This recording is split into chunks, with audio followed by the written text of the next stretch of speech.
We always make sure we include your views on our show. Indeed, if you're thinking it, you can guarantee that we're saying it. So make sure you join the conversation with us 10 a.m. until midday, Monday to Thursday, for To The Point on GB News. I'm Dan Wootton. Join me Monday to Thursday from 9 to 11 for the feistiest and most fun news debate on TV, where free speech reigns. I'll bring you a sharp take on the day's biggest stories, bombshell newsmaker interviews, and A-list guests. And I guarantee you, no spin, no bias, no censorship, and no reason to go to bed. That's Dan Wootton tonight, Monday to Thursdays from 9 on GB News.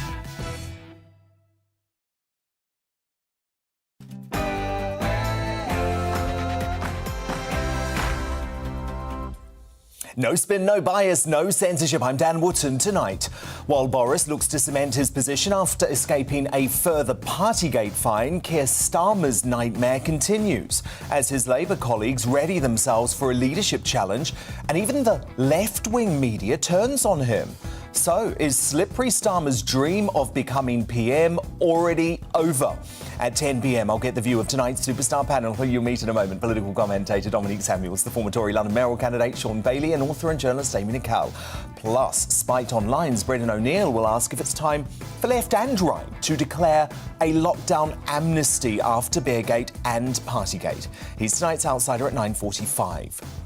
Will the lefty MSM's mischaracterisation of Lee Anderson's so-called food bank slur hurt those they claim to fight for? I think so, and I'll analyse why in my digest next, before speaking to the Tory politician at the centre of this storm. Plus, could an emphasis on self-sufficiency and community spirit help the least privileged among us? Worldwide social media sensation Zuby gives his take on the controversy in Uncancelled. That's at 10:40. With man of the match and potentially even 3 Lions under threat, is football in danger of succumbing to wokeism? One of the Beautiful Game's best loved figures, Harry Redknapp, joins me live at 10:20. As Sadiq Khan pushes to legalise certain drugs in America on this bizarre trip, forcing him to field awkward questions like this. You've said you've consumed cannabis before. Would you again? No, I was in Amsterdam many moons ago. I've not taken it since. No, listen, I've not bought anything from the shop here, or taken cannabis here in Los Angeles. Why is the failed London mayor bothering with this bonkers mission when he doesn't even have the power to change the drug laws here?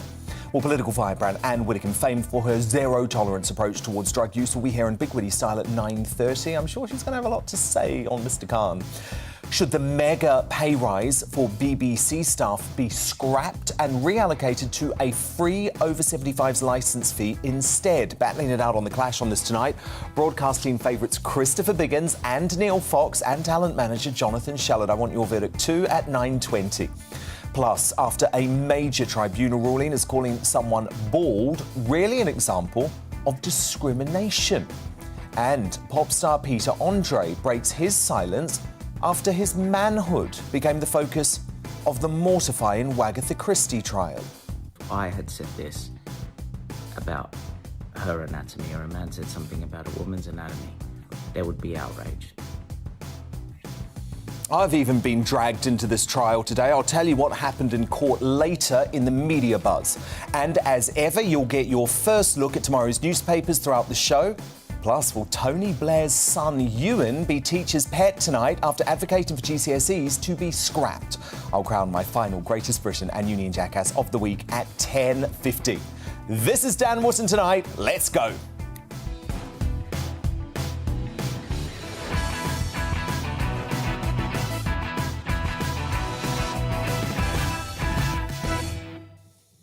Just one thing first, though. Maybe, just maybe, the government is starting to get it.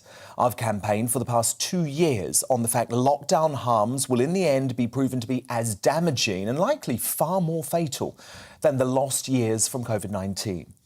It's essential the government's COVID inquiry accounts for this fact rather than focusing on a very narrow interpretation. As you know, on this show, all year I've been running the lockdown inquiry, which specifically explores these issues. But today, progress from the government. The official inquiry's updated terms of reference which were published earlier today, show it will now examine the impact of the pandemic on mental health and on children and young people. Obviously, it needs to go further by looking at the true horrors of lockdown in all guises, but it's a start. Next, why the confected outrage over Lee Anderson's food bag comments are disingenuous. The MP, facing the full wrath of the left-wing media, will be here live. So too will my superstar panel. Here they are, the political commentator, Dominique Samuels, the former Tory London mayoral candidate, Sean Bailey, and the author and broadcaster, Amy Nicole.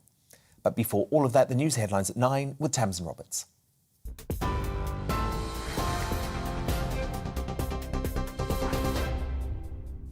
Dan, thank you. Good evening from the GB newsroom.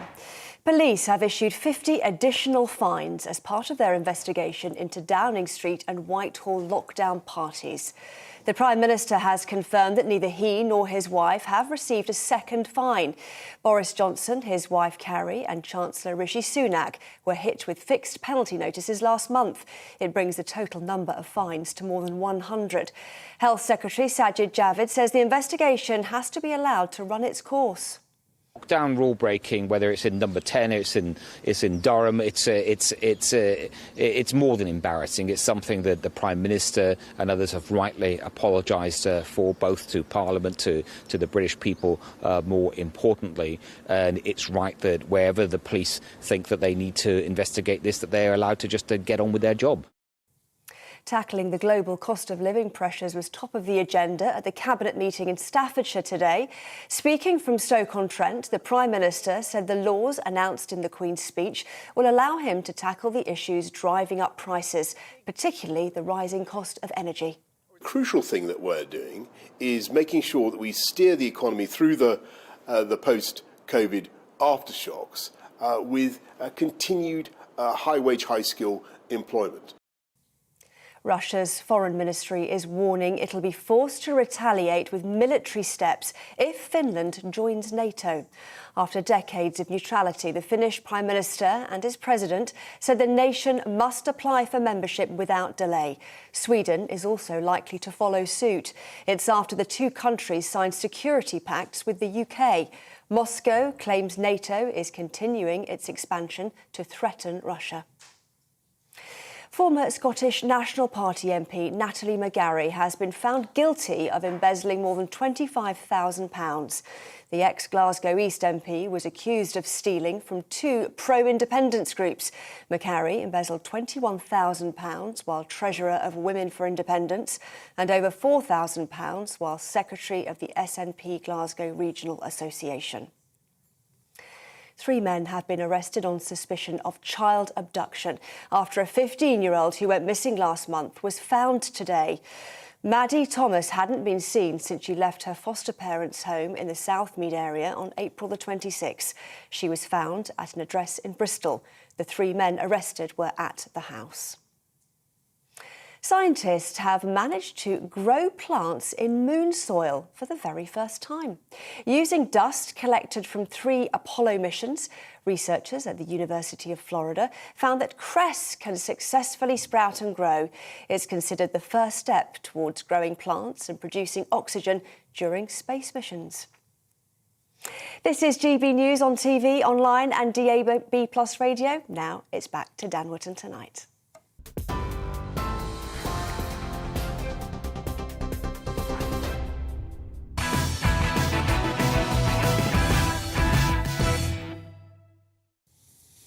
So, the left-wing media have found their new comedy hate figure.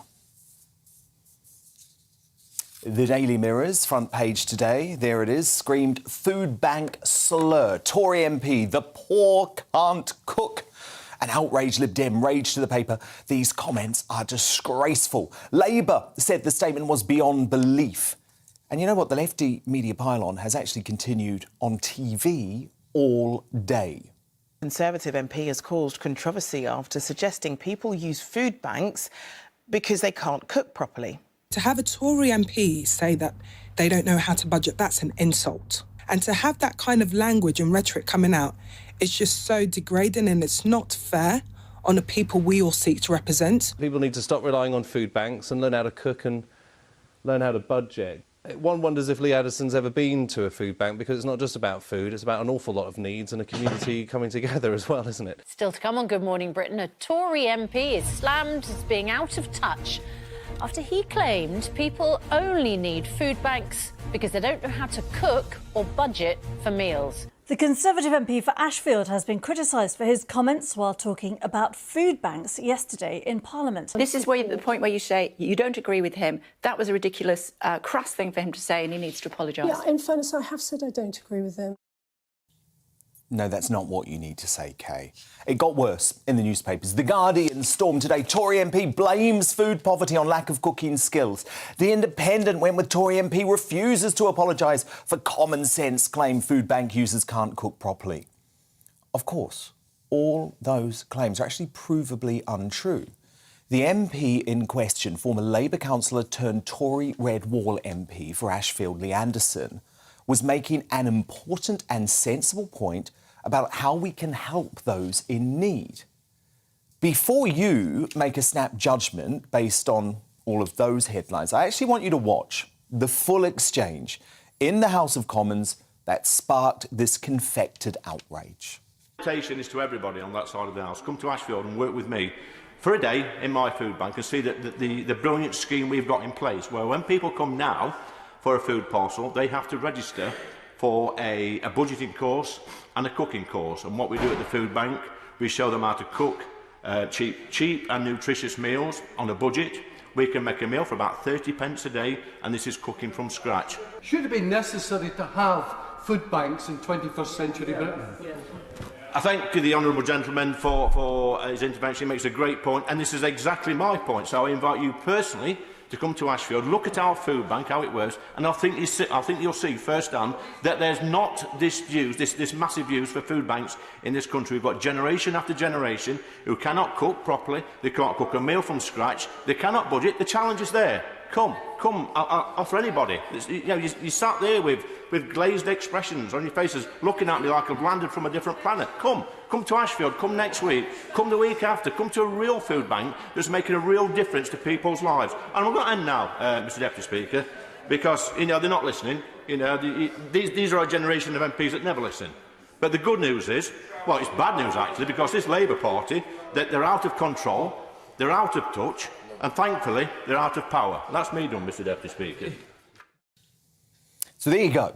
Firstly, can I just say, no wonder trust in the media is at an all-time low in this country. The gross misrepresentation of what Mr Anderson said is shameful. Let's just look at that Daily Mirror front page again. So you've just heard the comments. That front page is a flat-out lie. Mr Anderson never said the poor can't cook. But what he is saying is that one way to avoid food poverty is to help all Brits by providing basic cooking and budgeting lessons, important life skills that so many now leave school without even a basic understanding. This was not a discussion made with even a hint of malice. In fact, this issue is a passion project of Mr Anderson's, whose local food bank in Ashfield has run schemes to help folk learn how to cook on a budget. Before the issue hit the headlines last year, Mr Anderson was one of 4 MPs who attended an event at Nottinghamshire School to show that it was possible to feed a family of 5 for 7 days for £50, 24p with the right information and ingredients. Something, by the way, he had had to do personally as a single parent of 2 boys for 17 years. Surely we want food banks to help those who use them to find ways to become self-sufficient. Hand up, not a handout, as the old saying goes. So all the disgraceful media coverage of Mr Anderson's comments does is terrify other MPs into silence around such an important issue. But the great thing about Lee Anderson is he's never terrified into silence, and I'm delighted to say he joins me live now from Ashfield. Lee Anderson, can we just talk about the media coverage first of what you had to say? Because that Daily Mirror front page, I mean, it was just an out-and-out lie. You never said the poor can't cook. But it's unbelievable, Dan, and thanks for having me on tonight. It's absolutely outrageous, but I expect nothing less from this paper. And it's funny. It's funny that last month they were running a similar headline, a more positive headline with a positive spin from one of these celebrity cooks or whatever they are, that was openly bragging they could cook a meal for 11 pence a day, a nutritious, wholesome meal for 11 pence a day. And it makes you wonder, if it's a celebrity cook, if it is a footballer or a pop star or somebody, you know, on the left that's coming up with ideas like teaching people to cook or teaching people to budget, all of a sudden then it's a great idea. They're people's champions, if you like. When a Tory MP does it, he's a nasty old Tory who's saying that poor people can't cook. Hey, I bet there are some poor people that can't cook, but there's a lot of rich people can't cook as well. And that's my whole point. Indeed. And Lee, come on, you're about as far from a Tory, eaten silver spoon in your mouth type MP you can possibly get. Of course, you were a Labour councillor, you were a single dad, and you struggled, didn't you, for a period to feed your family? So you know about I did struggle. Yeah, you know, I was one of those. I struggled. I got rid of my car. I had to walk everywhere. I've been that single parent, like I said. And for me to say this in the chamber, what I alluded to is, I think it's common sense. I know the left wing, the mainstream media have just run amok with it, really. But, you know, when I make a statement about food bank use, I know it's going to be, you know, some people may take it the wrong way, but it needs saying. And I think it's better coming from somebody like me who's got a background that's, you know, where I have struggled a little bit and had a real life, rather than some of my colleagues who have been to Eton. If it comes from somebody like me, and then that's why I've had hundreds and hundreds of messages today by email and by text supporting my comments. Yeah. Well, indeed, because we can see, I mean, we just played them. They've been taken completely out of context. It is a disgrace. Yeah. But Lee, can you just explain exactly what you think food banks should be doing? Well, there should be a safety net, Dan. That's what they should be for. There shouldn't be a way of life. It shouldn't be where a family thinks or anybody thinks on a Friday it's shopping day. Let's go to the local food bank. It should be for families in genuine need, especially now we've got a cost of living crisis. There are people struggling, we know that. And it shouldn't be just a place where you go, you know, fill your car up or fill your trolley full of food. There should be a full holistic approach, I think, in this day and age. The people should be asked, you know, why do you need this food bank? Yes, obviously, they've not got enough money, but can we help? Is there debts? Is there problems? Have you got rent arrears? You know, is there something going on at home? Have you lost your job? You know, my background is citizen advice, and I did all that training for years. And I know that when people come in and they're going through a desperate time, they want more than just a few quid in the back pocket. They need proper help, and that's what we're trying to do. And you know what? If we can teach people to cook, we can teach people to shop, we can teach people to budget properly, you know, and pay the bills and stuff like that, then surely, Dan, that's got to be a good thing. I absolutely agree. So, look, thank you for speaking out, Lee Anderson. Thank you for having the balls to do it, despite all of that media firestorm which came your way. And we'll speak very soon. That is Lee Anderson, the MP for Ashfield. Let me turn to my superstar panel now. The political commentator Dominique Samuels, the former Tory London mayoral candidate Sean Bailey, and the author and broadcaster Amy Nicol. Dominique, it was really interesting speaking to you earlier because you, when you first heard these comments and you heard how it was being reported by the mainstream media, like most people, you thought, oh, my goodness, he must have said something wrong. Exactly. When I heard the comments and how they were sort of taken by the left-wing media, which is... Twisted, I think we can say, right? Twisted, which is disproportionately made up of middle-class people who probably have never frequented a food bank and probably don't know why anyone would use a food bank, probably hasn't even met anyone that has used one. They interpreted that as, oh, he's saying the poor can't cook. And that's because of their own ingrained biases. Yeah. My mum has used a food bank. Many times when she's had no money, she's had to buy staple ingredients for very cheap, like we were talking about earlier, like canned beef, for example, and she's made meals with it. And it is true, statistically even, studies do show that working class people do have lower levels of food education in terms of nutrition as well than those from middle classes. So I don't understand how him saying we need to educate people on how to budget and how to cook can be construed as a bad thing. And I think it comes from a place of not really knowing what you're talking about because you've never really had to experience it. I think I can tell you why this has upset people. You're upset, aren't you? I was, but I actually think from hearing the latter part of the interview that he just did with the fact that people need advice, I think that was great. But I think the reason what he said in the Commons upset people so much because they felt like they're being punched in the face and then offered a lift to hospital, essentially. But who feels because like as a Tory, let me finish. As a Tory MP, he shouldn't be dishing out advice on how best to deal with a mess that his party has created. Food banks shouldn't exist if the government was doing their job properly. Look, the whole point of a government is to protect the people and make sure that there aren't starving people that need to use food banks. That's why it's a safety At the moment, people using food banks are working people with full-time jobs. At the moment, the reason people are getting... There are examples of the food parcels being given out. There are examples of children who have to care for their parents receiving food parcels. I can see Sean Bailey getting very wound up about this. Sean, come in. Amy's doing two things. She's assuming that food banks were invented under the Tories. Actually, they came to prominence under the last Labour government. And when have they skyrocketed? And the message and their existence was suppressed by that government. That's the first thing. But secondly, if you're sat at home now and you're outraged by what this Tory MP said, you go in a pub and you read the Mirror, go and listen to what he actually said, because there's an important point here. You're being taken for a fool. Because what that man said, anybody who's struggled, I've been homeless, I've been a cleaner, I've been through the mill, and the first thing you realise when you're getting support is to take advice. So if someone wants to help you with a food bank and give you some advice around cooking, around budgeting, that's a great thing. And the fact that that MP said it, Tory or whatever, is important. And it is important for our politics, for the poor people of this country, for people on both sides of the political divide to talk. Because, Amy, I think it's really disgraceful for you to say that he doesn't have a right to talk about this issue. When you can see he was at a food bank. We had the footage of him at a food bank months and months ago before anyone was talking about this. But you say, he's a Tory, so he doesn't even have a right to talk about it. No, I don't. That's not what I said. That's literally what you said. I said there are other things he could have said to deal with food poverty than people need to register for a cooking course to use a food bank. You said because it's the Tory government since 2010, that he doesn't have a right to talk about it. The rates of people using food banks has skyrocketed. Are you suggesting that people forgot to cook? But are you suggesting that just because the rates have skyrocketed, that he doesn't have a right to try and solve the problem? That is the sort of pointless left-right division in this country. Can I respond to it? Can I respond to it? Dan, address that to me. Let me respond to it.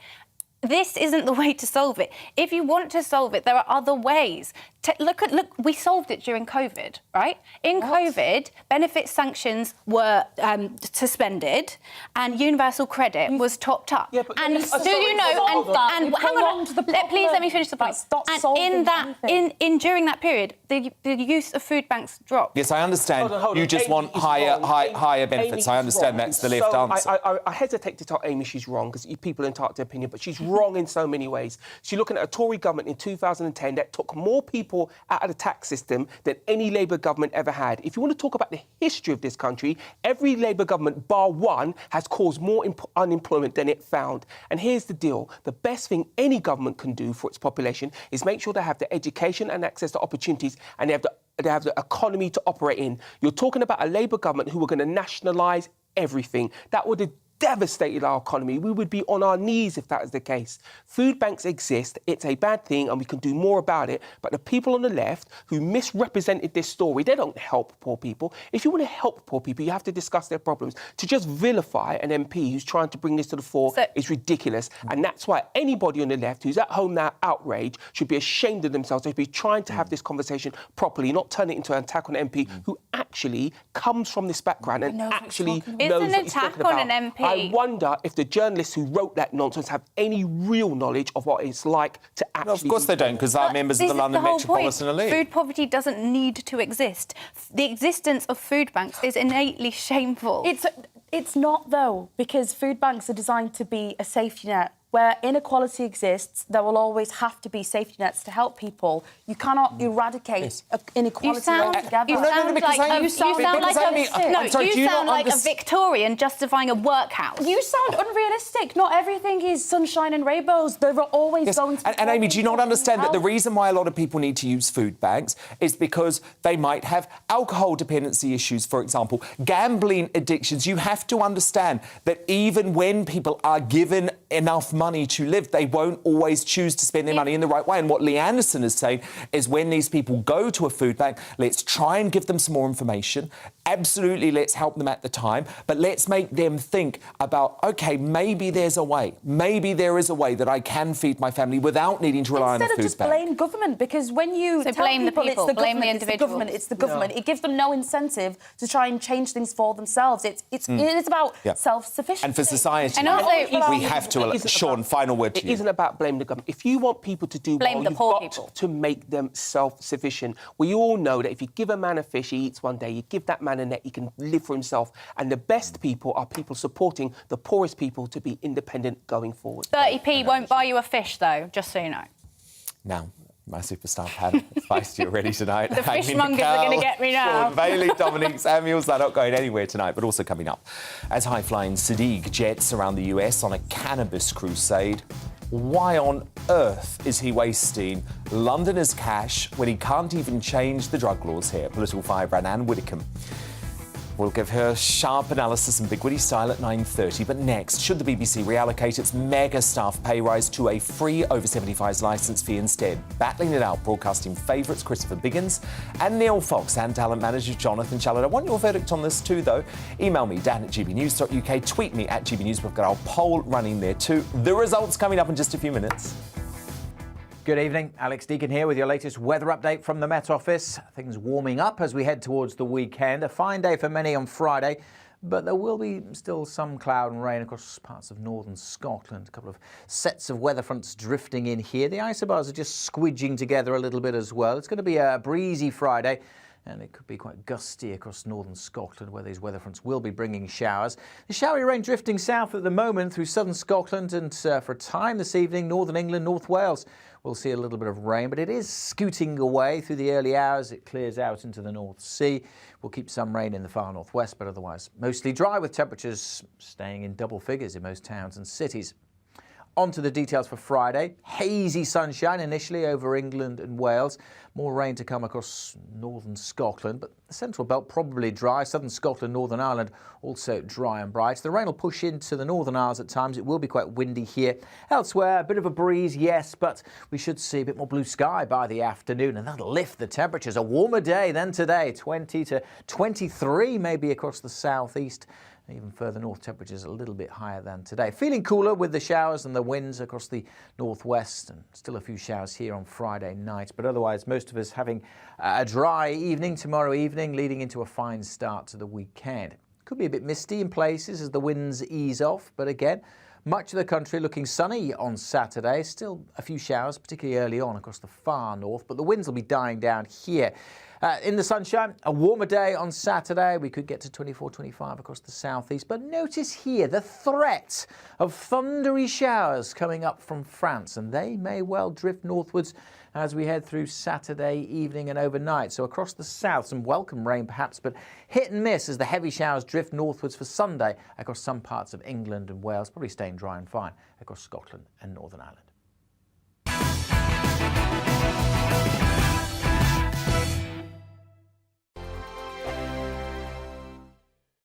Hello, I'm Michelle Dewberry, and you can join me every weekday 6 till 7 on Jubes and Kerr. Me and my panel will get stuck right into the day's events, and I can tell you, in fact, I can warn you, expect some robust debates and strong opinions and perspectives from both sides of the fence. It's about you at home as well. I love to read out all of your comments, or at least as many as I can. So join me, Michelle Dewberry, Monday to Friday, 6 till 7 on Jubes and Kerr.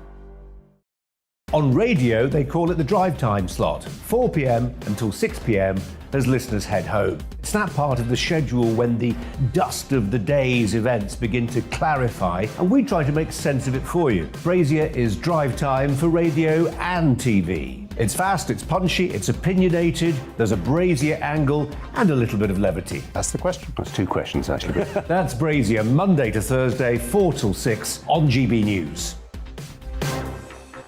Hello, I'm Patrick Christie's. And I'm Mercy Moroki. Make sure that you join us Monday to Thursday, 10 a.m. until midday, right here on GB News for To The Point.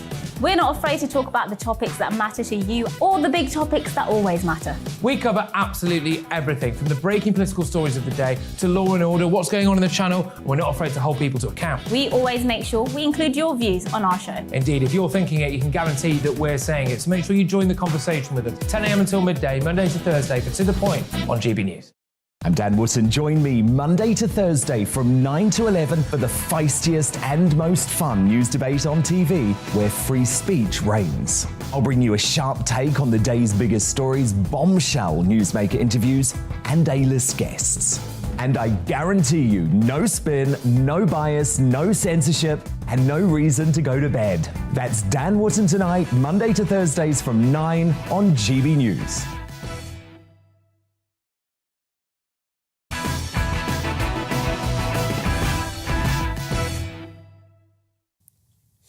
Anne Widdecombe and Brendan O'Neill coming up, but time now for The Clash.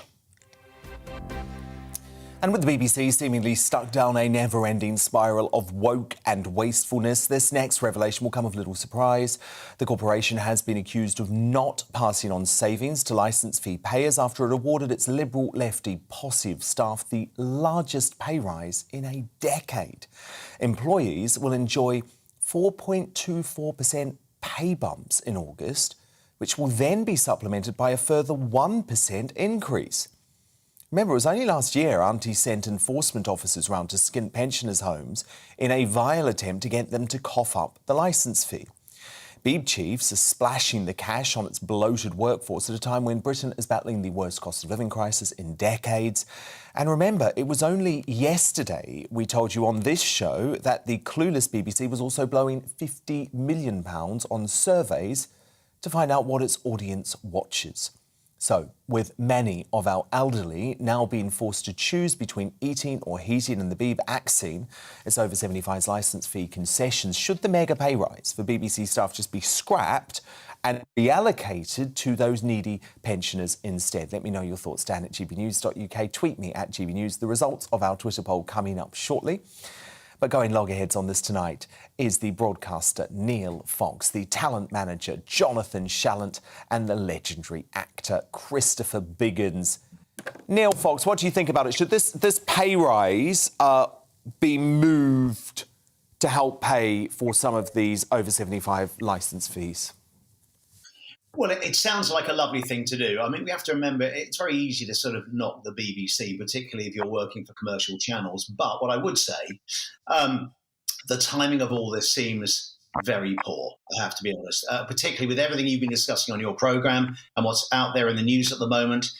It seems bad timing. But of course, you know, the BBC employees live in the same society as the rest of us. They are also suffering the same problems with fuel going up and the cost of living.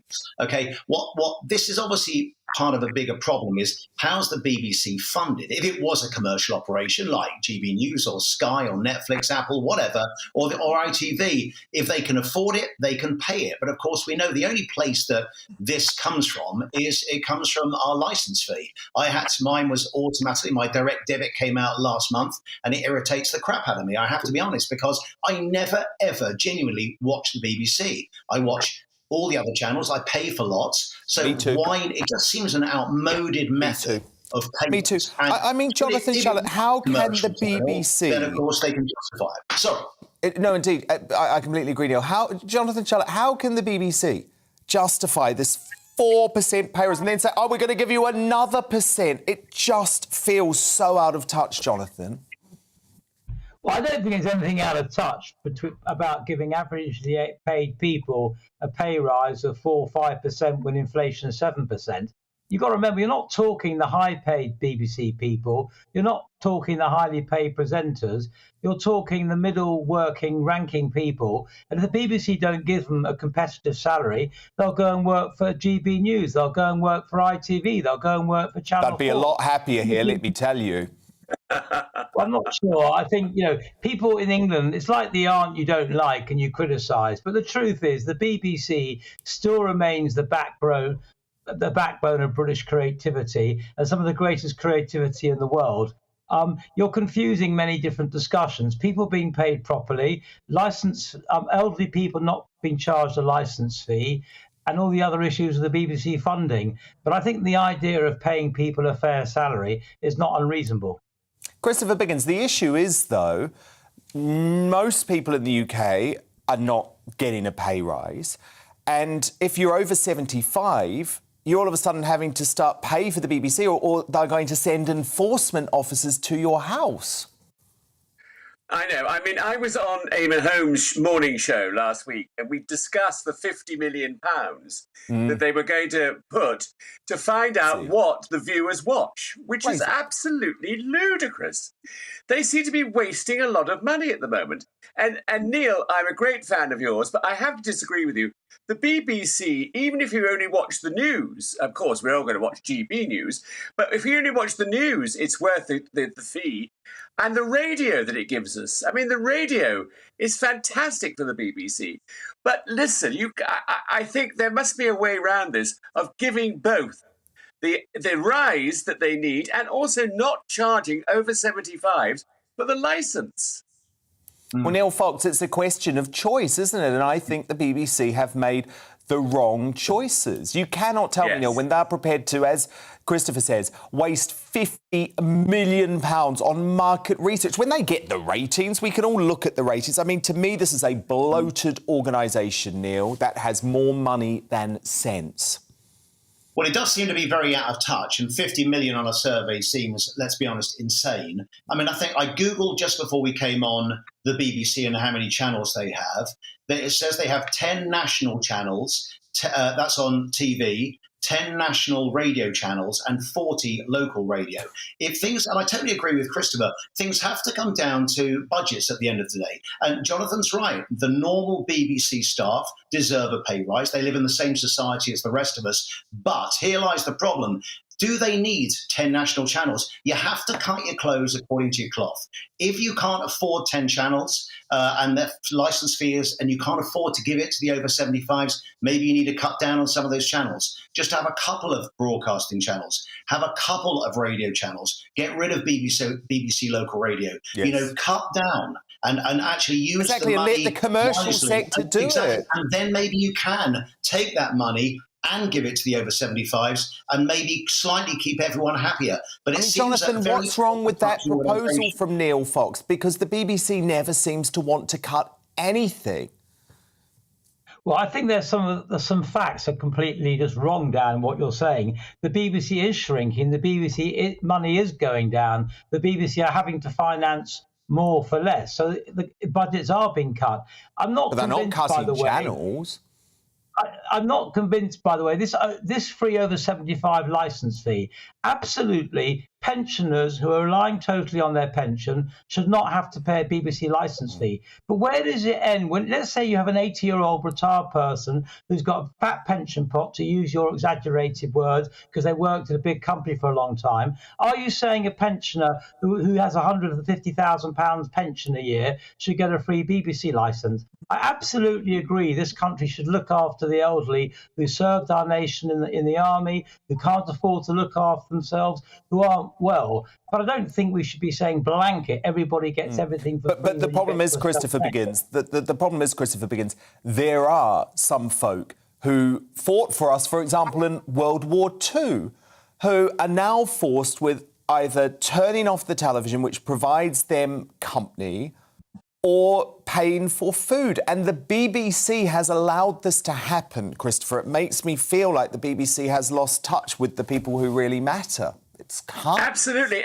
And also, Dan, they're one of the most important audiences for the BBC. Yeah. That older Ray people. I mean, I was today at Buckingham Palace for a garden party for the Not Forgotten How was Society. it? How was it? And they were all there, Army, Navy, all the services were there, having a wonderful time. And there were lots of celebrities there from television, and they wanted to have their picture taken. That is the audience that they are. Now, if you actually say to them, look, you've got to pay this money, then they might not be able to watch them. And I think it's a great, great sadness. I really do. I mean, they've given so much to this country, and now they're being taken. And I don't care if an old age pensioner has £150 million in the bank. It should be something that we give back for them to be really appreciated. I mean, Jonathan, obviously you're one of the top talent agents in the country. You must see that the BBC has become almost obsessed with youth. You know, it's all about Drag Race rather than Holby City these days. Listen, I don't envy the BBC because they get attacked. Whatever they do, they get attacked. They get attacked by the left for being right. They get attacked by the right for being left. They get attacked for having too much youth. They get attacked for taking BBC Three off terrestrial. I do think they have an almost impossible challenge in what they address. Clearly, if it's as it sounds, £50 million on a piece of research sounds unbelievable. And clearly, going around and arresting old age pensioners for not paying the licence fee is completely unforgivable. So wrong. And Christopher's absolutely right. But I would just. But that is our BBC now. The people who serve the country. The sound's not good here. Could I make a suggestion? Oh, yes, of course. That the four of us, the BBC asked the four of us what we would like to see on television and give us £12.5 million each. How do you feel about that, boys? Smart idea, Biggins. Biggins, it is your idea. You can be my agent and get 10%.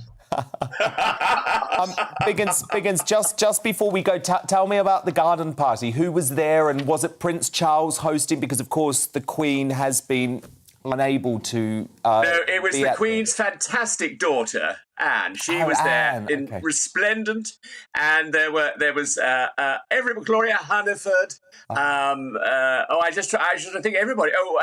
Wayne Sleep, a lot of the Anton Dubek.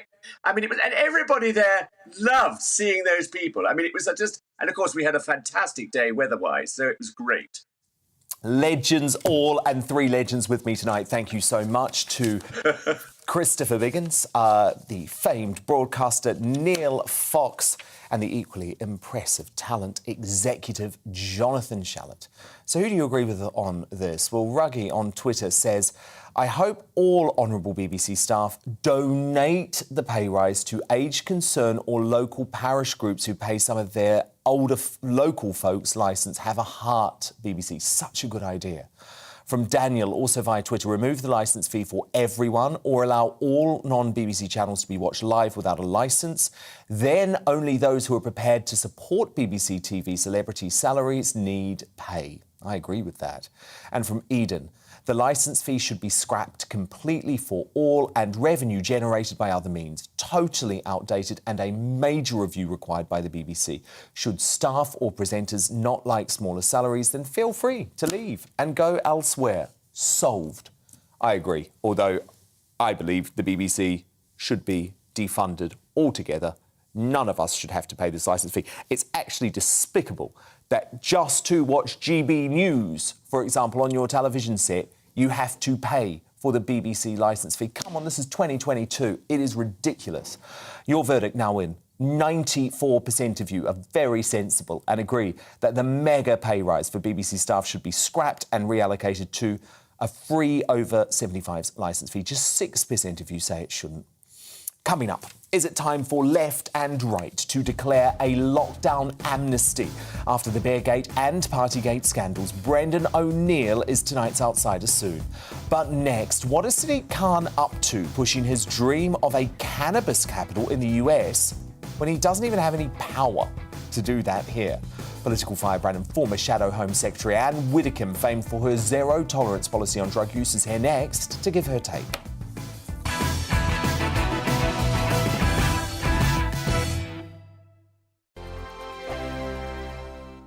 Hello, I'm Michelle Dewberry, and you can join me every weekday 6 till 7 on Jubes and Kerr. Me and my panel will get stuck right into the day's events, and I can tell you, in fact, I can warn you, expect some robust debates, some strong opinions and perspectives from both sides of the fence. It's about you at home as well. I love to read out all of your comments, or at least as many as I can. So join me, Michelle Dewberry, Monday to Friday, 6 till 7 on Jubes and Kerr. On radio, they call it the drive time slot, 4 p.m. until 6 p.m. as listeners head home. It's that part of the schedule when the dust of the day's events begin to clarify, and we try to make sense of it for you. Brazier is drive time for radio and TV. It's fast, it's punchy, it's opinionated, there's a Brazier angle and a little bit of levity. That's the question. That's two questions, actually. That's Brazier, Monday to Thursday, 4 till 6 on GB News. Hello, I'm Patrick Christie's. And I'm Mercy Moroki. Make sure that you join us Monday to Thursday, 10 a.m. until midday, right here on GB News for To The Point. We're not afraid to talk about the topics that matter to you or the big topics that always matter. We cover absolutely everything, from the breaking political stories of the day to law and order, what's going on in the channel. We're not afraid to hold people to account. We always make sure we include your views on our show. Indeed, if you're thinking it, you can guarantee that we're saying it. So make sure you join the conversation with us, 10 a.m. until midday, Monday to Thursday for To The Point on GB News. I'm Dan Wootton. Join me Monday to Thursday from 9 to 11 for the feistiest and most fun news debate on TV, where free speech reigns. I'll bring you a sharp take on the day's biggest stories, bombshell newsmaker interviews, and A-list guests. And I guarantee you, no spin, no bias, no censorship, and no reason to go to bed. That's Dan Wootton tonight, Monday to Thursdays from 9 on GB News.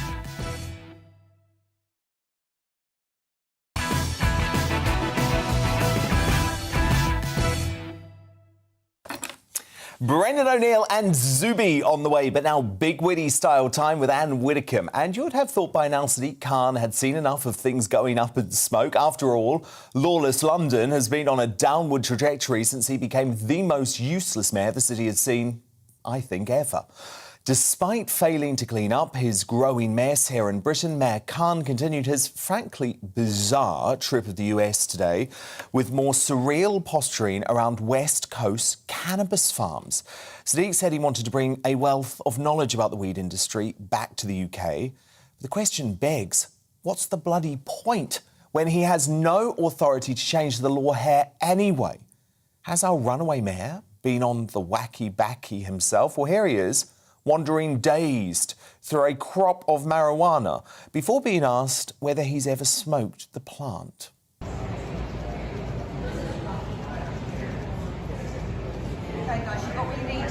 And you've said you've consumed cannabis before. Would you again? No, I was in Amsterdam many moons ago. I've not taken it since. No, listen, I've not bought anything from the shop here, or taken cannabis here in Los Angeles. Oh, isn't he cool? With crime spiraling out of control in London, just why is Khan hopping around California trying to legalise cannabis while his own city is awash with drug dealing? Well, Home Secretary Priti Patel hit the nail on the head with this tweet today. She said Sadiq Khan's time would be better spent focusing on knife and drug crime in London. The mayor has no powers to legalise drugs. They ruin communities, tear apart families and destroy lives. Anne Widdecombe, I know you are very passionate about this issue. Can you make any sense of what this official trip is about? Well, absolutely none. And, given the priorities which I would have thought he had, I mean, knife crime, teenagers dying as a result of violent crime. I mean, I cannot believe that he's done this, but he has. And let's not be fooled by this. It's all very well talking about legalising cannabis. If you legalise cannabis, and you legalise the soft drugs, but you leave the hard drugs illegal, then the first thing that happens is all the profits from the drug dealers and the drugs barons particularly will be pushed into peddling hard drugs. And that, I think, is why a study in the University of Amsterdam a few years ago found that when soft drug use goes up, so does hard drug use. That's the first thing. The second thing is we all know that a certain percentage of people who begin off on cannabis end up on the very serious hard drugs. And if you legalise cannabis, then more people will try it because there's no barrier of illegality. That's commonly accepted on both sides of the argument. More people will try it.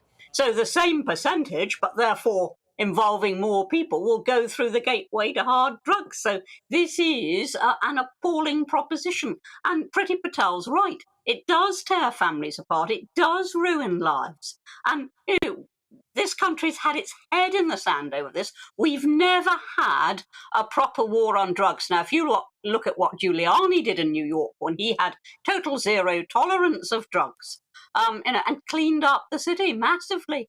That is what Sadiq Khan should be doing. He should be taking a leaf out of Giuliani's book. Yeah, rather than smoking one. I mean, look, Anne, I couldn't agree more. I very much believe marijuana is a gateway drug. I've seen it in my own life. I have seen lives ruined by marijuana. So this idea that it's completely harmless because Sadiq Khan smokes it at his posh little parties with the liberal elite in London is just ludicrous. But Anne, can you understand why, as a Londoner, I'm having to pay for this trip, given that Khan has absolutely no influence over the drug legalisation policy and Labour, his party, is against the thing anyway? Well, you shouldn't have to pay for it. And all I can say is that anybody who would vote capacity in the future it is just acting in a zombie-like fashion, because if you actually look at what he's doing, it's no good for Londoners at all, and quite pointless anyway, as Priti Patel said. So, no, I don't see why you should have to pay for it. Maybe you should propose a surcharge. Do you think he thinks he's cool doing this, Anne? Do you think he thinks it gives him some sort of street cred? I can't even begin to work out the motivation for that sort of nonsense. I really can't. I mean, he's supposed to be a responsible man. He's not a young hippie, for heaven's sake. He must know the damage that drugs can do. So I don't know why he's doing this, but it doesn't make him look cool. It makes him look extremely foolish. Yeah, I agree. And Anne, look at what's going on in London. I mean, I literally see drug deals going on when I return to my home in East London after the show every night. That's what I want him sorting out. Well, I'll tell you also, you see the drug deals going on, and you know what's happening, because you can see it happening, but I'll bet you also several times see police cars just going straight past and doing nothing. And until we've got that zero-tolerance approach, until the police take on drug dealers and drug pushers as they did in New York, until they take that on, head on, and deal with it, and don't turn a blind eye to it, then I'm afraid it's going to go on, and you're going to go on seeing it. I know. Shame on Sadiq Khan for this complete ludicrous trip. Anne Widdecombe, great analysis as ever. Thanks, Anne. We'll speak next week. Thank you. But coming up, while Boris looks to be on solid ground after escaping a further Partygate fine, is Keir Starmer's dream of becoming PM slipping away? My Superstar panel give their view in the Media Buzz at 10. The first of tomorrow's newspapers will arrive then too. But first, in the wake of those two scandals, Spiked Online's Brendan O'Neill argues the case for a lockdown amnesty. He's up next in The Outsider, just 2 minutes away. Don't go anywhere.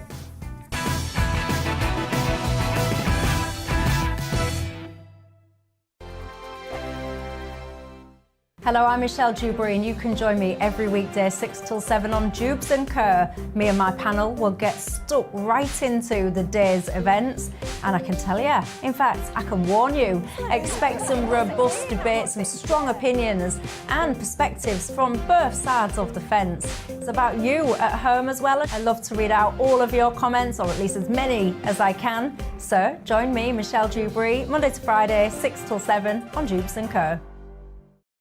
On radio, they call it the drive time slot, 4 p.m. until 6 p.m. as listeners head home. It's that part of the schedule when the dust of the day's events begin to clarify, and we try to make sense of it for you. Brazier is drive time for radio and TV. It's fast, it's punchy, it's opinionated, there's a Brazier angle and a little bit of levity. That's the question. That's two questions, actually. That's Brazier, Monday to Thursday, 4 till 6 on GB News. Hello, I'm Patrick Christie's. And I'm Mercy Moroki. Make sure that you join us Monday to Thursday, 10 a.m. until midday, right here on GB News for To The Point.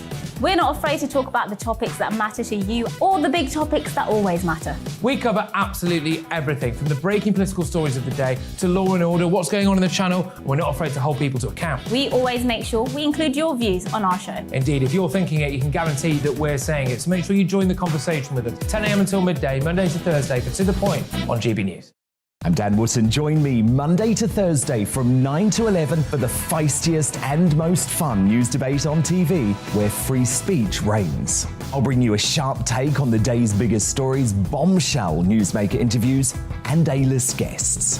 And I guarantee you, no spin, no bias, no censorship, and no reason to go to bed. That's Dan Wootton tonight, Monday to Thursdays from 9 on GB News.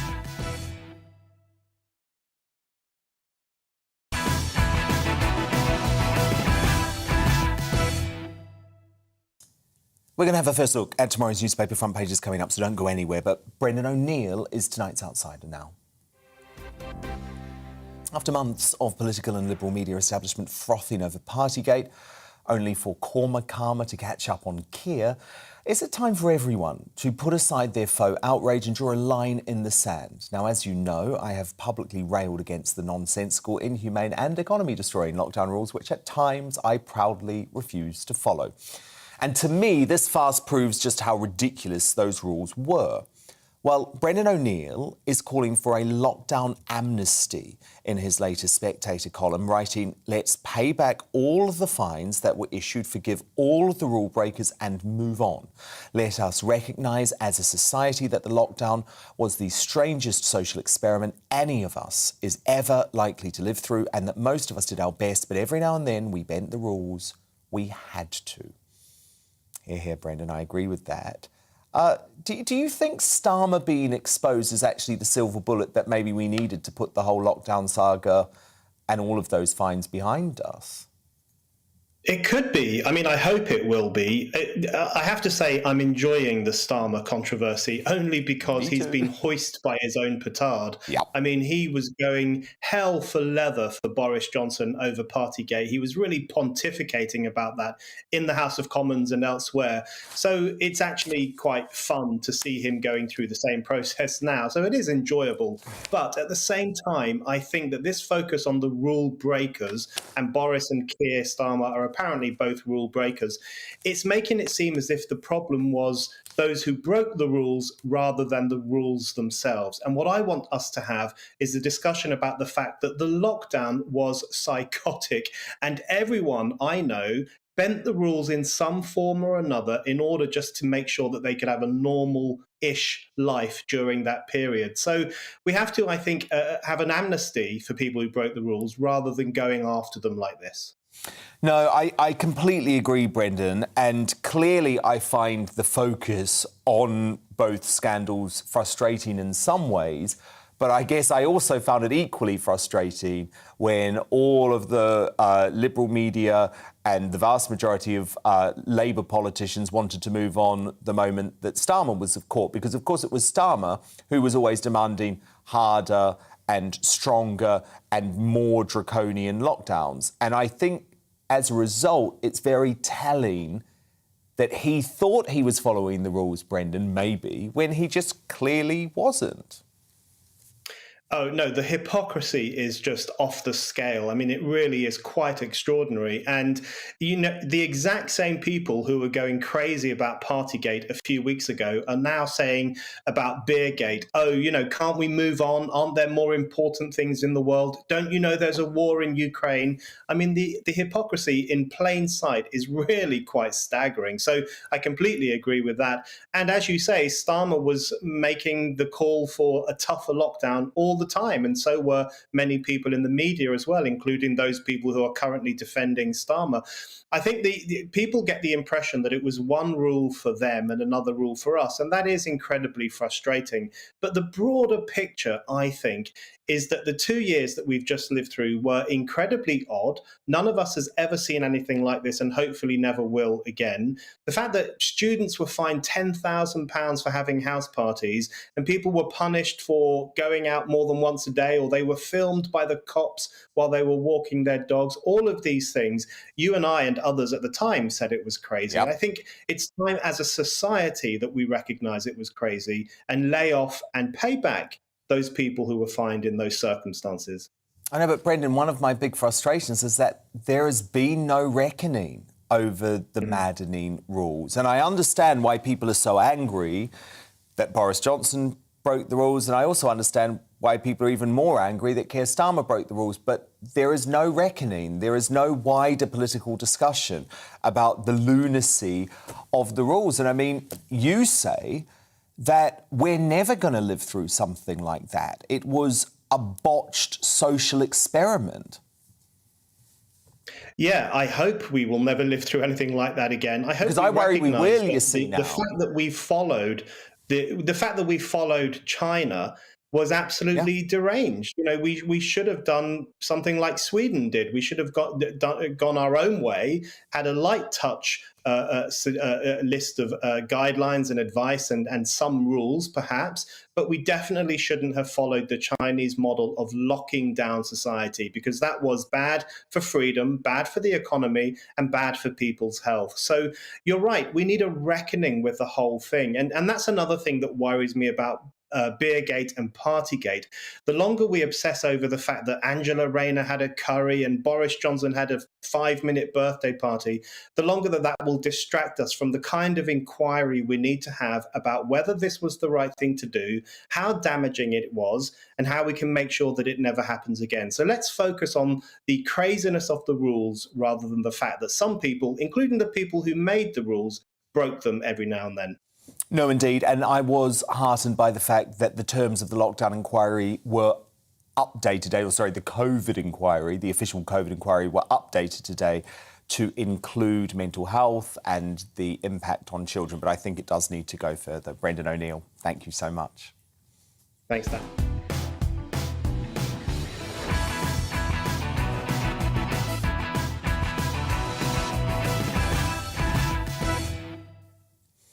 It's 10 p.m. I'm Dan Wootton. Tonight, as Boris looks to shore up his premiership after escaping a further Partygate fine, should the embattled Keir Starmer, who could be on the brink of being backstabbed by his own party as well as the left-wing media, give up any hope of becoming PM? I'll debate that next with my superstar panel, the political commentator Dominique Samuels, former Tory London mayoral candidate Sean Bailey, and the author and journalist Amy Nicole. Has the left-wing outrage and mischaracterisation of Tory MP Lee Anderson's so-called food bank slur totally missed the point of this important issue? The worldly wise Zuby will bring some much-needed reason and uncancelled at 10:40. With the man of the match and potentially even 3 Lions under threat, is football in danger of succumbing to wokeism? One of the beautiful game's best loved figures, Harry Redknapp, joins me on that at 10:20. After a major tribunal ruling, is calling someone bald really an example of discrimination? Plus, has pop star Peter Andre exposed a double standard between men and women after his anatomy became a crucial fixture of the Agatha Christie trial? If a man, or if I had said this about her anatomy, or a man said something about a woman's anatomy, there would be outrage. I'll also tell you how I got dragged into this toxic Agatha Christie case in court today, later in the Media Buzz. Plus, we'll have a first look at tomorrow's newspapers up next and throughout the hour too, and a final Greatest Britain and Union Jackass of the Week crowned at 10:50. But before all of that, the news headlines at 10 with Tamsin Roberts.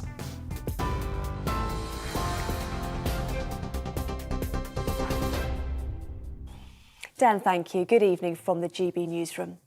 Police have issued 50 additional fines as part of their investigation into Downing Street and Whitehall lockdown parties. The Prime Minister has confirmed that neither he nor his wife have received a second fine. Boris Johnson, his wife Carrie and Chancellor Rishi Sunak were hit with fixed penalty notices last month. It brings the total number of fines to more than 100. Health Secretary Sajid Javid says the investigation has to be allowed to run its course. Lockdown rule breaking, whether it's in Number 10, it's in Durham, it's more than embarrassing. It's something that the Prime Minister and others have rightly apologised for, both to Parliament, to the British people, more importantly. And it's right that wherever the police think that they need to investigate this, that they are allowed to just get on with their job. Tackling the global cost of living pressures was top of the agenda at the Cabinet meeting in Staffordshire today. Speaking from Stoke-on-Trent, the Prime Minister said the laws announced in the Queen's speech will allow him to tackle the issues driving up prices, particularly the rising cost of energy.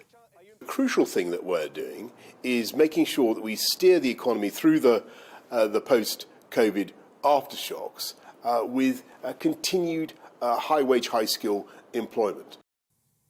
Russia's foreign ministry is warning it'll be forced to retaliate with military steps if Finland joins NATO.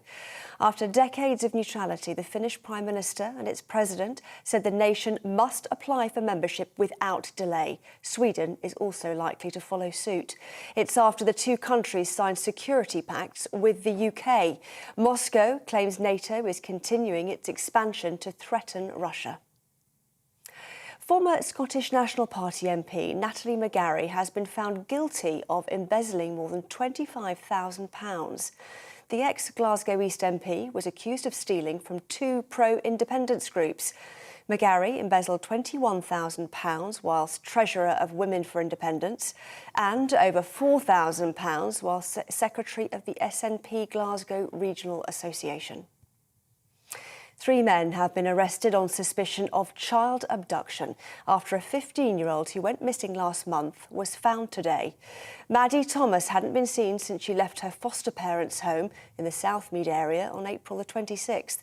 She was found at an address in Bristol. The 3 men arrested were at the house. Scientists have managed to grow plants in moon soil for the very first time. Using dust collected from 3 Apollo missions, researchers at the University of Florida found that cress can successfully sprout. It's considered the first step towards growing plants and producing oxygen during space missions. This is GB News on TV, online and DAB+ radio. Now it's back to Dan.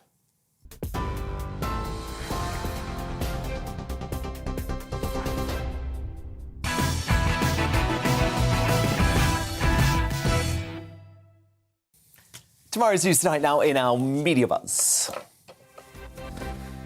I've got the first front pages here. Horrible story, actually, on the front of the Metro. Shot in the back is the headline. It's a shocking report of 2 unarmed Ukrainians being gunned down after being frisked by 2 Russians, asked for cigarettes, and then told they were free to go as the net closes in on Vladimir Putin's war criminals. EU accuses Britain of blackmail over protocol is the Independence headline. The EU's chief negotiator said he would not give in to removing the border down the middle of the Irish Sea, sparking fears of a future trade war. Plus, the first image of a black hole at the centre of the Milky Way galaxy has been revealed. It sort of looks like a bit of a candle. Not going to learn much from that. And the PM must brave it out over the Northern Ireland Protocol. Former Brexit Minister Lord Frost has told the Daily Telegraph. He said efforts to broker an agreement have, quote, reached the end of the road and urged Boris to act now to save the Union, even if it means confrontation with the EU. I think he's right, you know. My superstar panel back with me now, the political commentator Dominique Samuels, the former Tory London mayoral candidate Sean Bailey and the author and broadcaster Amy Nicole. Now, Boris Johnson has said he was not issued a fine related to Partygate in the latest round of 50 fixed penalty notices handed out. The new set of fines relate to at least 2 events, the so-called Bring Your Own Booze event at the Downing Street Garden and also the Christmas party that was referred to by staff in the leaked video that kick-started the whole scandal. And even though Boris has made no wrongdoing in either of these events, Sly News, of course, refused to give up on their agenda. Minister, the police have announced another 50 fines. You again? Your wife? No, but as soon as I have more to say about that, Sam, as I've said to you many times before, as you know, you will be amongst the very first to know. 100 fines is quite something. It wasn't that long ago, 5 months, that you said no rules were ever broken. What do you say to people who find it difficult to believe that you ever really thought this was true? Well, as soon as I have any more to say about that, Sam, you will be amongst the very first to know. But what we're doing here in Stoke... If I could just stay on this topic. Our questions, Prime Minister. Keir Starmer has said that he will resign if he's found guilty of breaking the law. Why do you think he did that? Is it evidence of honour? Look, as soon as I have any more to say on this subject, I will make sure that you, Sam, are amongst the very first to know. Interesting. I didn't see Beth Rigby of Sly News giving Keir Starmer the same sort of hard time over the issue earlier in the week. Very telling. Still, the Prime Minister will be delighted that despite the lefty pile-on and all the Partygate madness, he can now get on with the job and deal with the issues that matter for most ordinary Brits. But oh, how the tables have turned for the Labour leader, as it's now his job hanging in the balance while Durham police conduct their investigation into Beargate.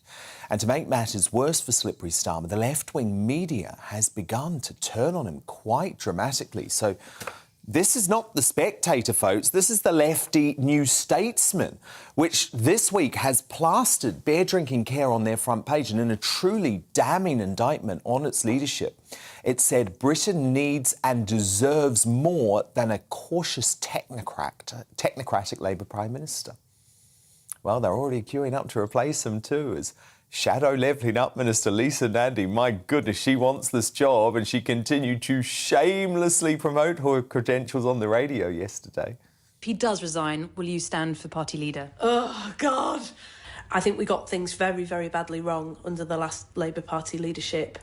I think we got things badly wrong around Brexit, which then fuelled this sense of distrust amongst people who'd always voted Labour in the country. And I stood in the leadership contest to give voice to that in order to try to put Labour in a position to win the next general election.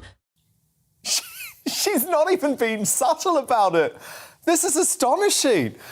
Sean Bailey, you've got Nandy turning on him. The New Statesman have turned. I mean, it feels like this is game over for Keir Starmer. I think Keir Starmer's got a real problem in that Labour do have a number of prominent Labour MPs who they could quite easily swap him for. And Lisa Nandy's just the first out of the blocks. Do you actually want Keir Starmer to stay, by the way? Because it feels like Number 10 Downing Street now think they'd much rather face a damaged Starmer at the next general election than someone like Nandy. I always think the Labour leadership is like watching the dysfunctional family across the road. It's their business. You know, you peek through your curtain, you watch them fight. They have whoever they want. But I think people like Emily Thornberry will pop up shortly and lay out her wares and say, take me. And I think the real problem Keir has, he just hasn't been that spectacular. Come on, I mean, running against Emily Thornberry, that would be a dream. But Dan, he hasn't been that he has not been that spectacular. And there's a large number of people, for good or bad, who think maybe Labour's chance to have a woman leader. Amy Nicole, are you still backing your old friend Keir Starmer? You still think he's going to be a great Prime Minister? Do you know what? He could be my old friend, because I found out we both went to the same university, which I'm sure the viewers will be like, that explains a lot then. I think he's a little bit older than you, just a little bit older than you. Thank you, Sean. I think that, can I just say, I think the reason Beth Rigby didn't ask a question was because Keir Starmer didn't turn his own house into essentially the hacienda, and that's possibly why... he just went to a club instead. He just had a beer and a curry. Anyway, I can't understand why people have a problem with Keir Starmer, because I just... You just love him. You know what? I really do, because I see the inversion of Boris. I see someone with amazing integrity. The reason I think people... Are you joking after the past week? Can I tell you what he's lied about, Amy? Go on. So he lied about Angela Rayner being at the party. He lied about the fact that all of the restaurants in Durham were closed and so he couldn't eat anywhere else. And he lied about whether they were serving food at his hotel. There's 3 lies for you, Amy. Does he still have integrity? I don't think, though, any of those are lies. I think they're potentially mistakes. I think... So what does that say apply to Boris, then? It's the definition of a lie! Oh, my goodness. Keir Starmer is somebody that doesn't speak without thinking, which is potentially why people accuse him of not having policies, because he thinks before he says anything, and he makes sure what he says is watertight, and he doesn't tell lies. And I think we have a problem in this country. I've just literally given you 3 lies. They're not lies. Dominic Samuels, I've literally just said 3 lies in the past week. This is the thing, and it's the inconsistency. Why, when it comes to Keir Starmer, is it an innocent mistake, but when it comes to Boris Johnson, it's a malicious lie? If you think that was just an innocent mistake, then you must also carry the same logic when it comes to Boris Johnson. Stands up in Parliament and says things like, people are earning more than ever before COVID. Like, that is a big lie. That is a lie that has... That is a lie. Beergate and Partygate, that's a type of lie that has an That's impact. not the same issue, That's a type of misleading lie that changes voters' opinions. And Labour's never massaged figures before? I think the problem with Keir Starmer is that he doesn't have this charisma. He's not a celebrity politician, which for some reason we feel like we need in this country. But someone who I do think could have the politician X factor, if we so require, is Wes Streeting. Oh, yes, everyone's getting very excited about Wes Streeting. Do you feel threatened by him, Sean Bailey? I mean, look, again, I think Wes Streeting's a great guy. I met him before he was an MP. I remember campaigning in his area and thinking, you seem reasonably sensible. That may have changed slightly since he's become an MP. But Keir Starmer's real problem, you've got Lisa Nandy, Wes Streeting, you've got a number of people, Emily Thornberry, Angela Rayner, who could actually cause a lot of trouble. And they see that he's weak, and this might be their time to shine. No, he's not going anywhere anytime soon. And it's because, really, I don't think anyone can see a real credible alternative that they'd prefer. I think there are other people in line, but if he stepped down now, for example, and he was replaced by someone else, it would make the Labour Party look even weaker than it even Final word, Amy. He would stand down, and that is testament to his character and why he is a fantastic... only stand down. No, Amy, you don't. Yeah, you don't get it. I could say the same to you many times. The Durham Constabulary have made it abundantly clear that they don't issue retrospective fixed penalty notices.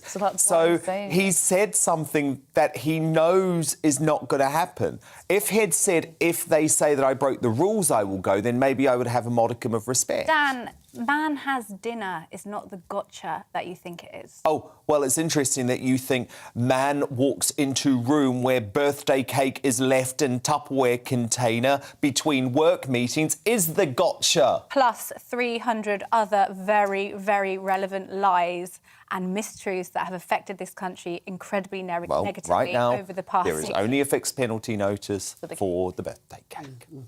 Now, ever since her reign as Queen of Pop began, Madonna has been known not only for her incredible hits, but for her love of breaking barriers when it comes to erotica.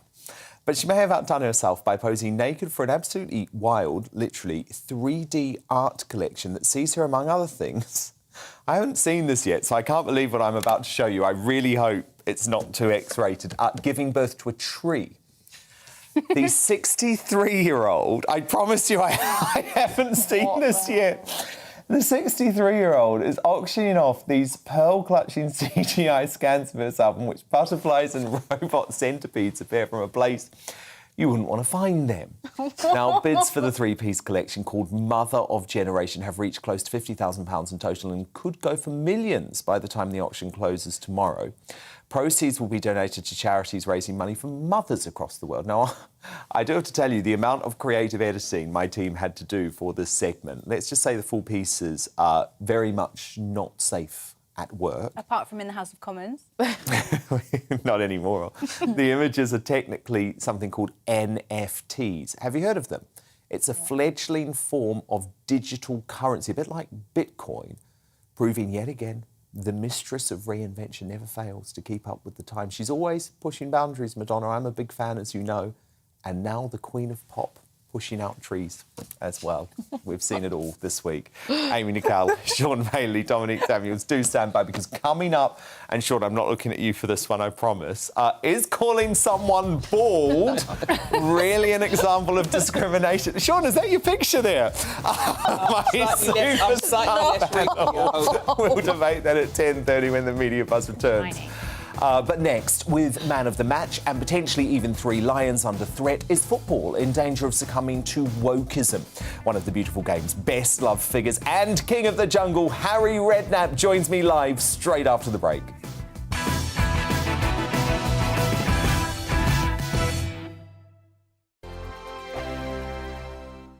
Hello, I'm Michelle Dewberry, and you can join me every weekday 6 till 7 on Jubes and Kerr. Me and my panel will get stuck right into the day's events, and I can tell you, in fact, I can warn you, expect some robust debate, some strong opinions and perspectives from both sides of the fence. It's about you at home as well. I love to read out all of your comments, or at least as many as I can. So join me, Michelle Dewberry, Monday to Friday, 6 till 7 on Jubes and Kerr.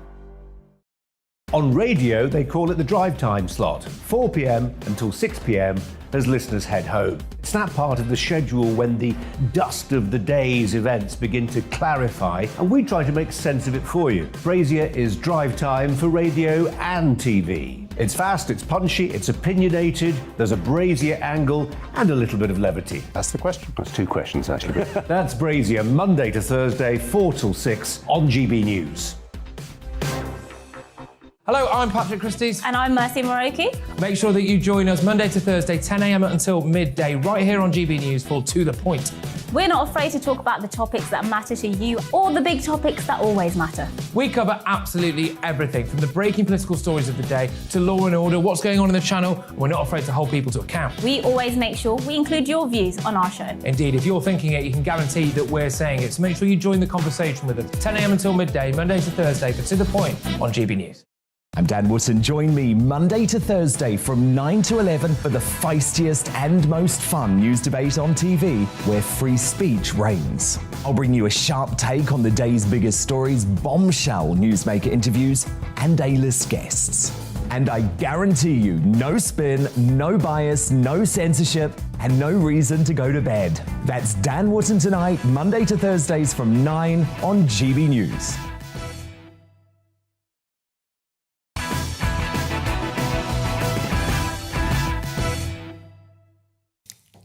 Welcome back. Now, the world of football is full of big personalities, but there's few more popular than my next guest.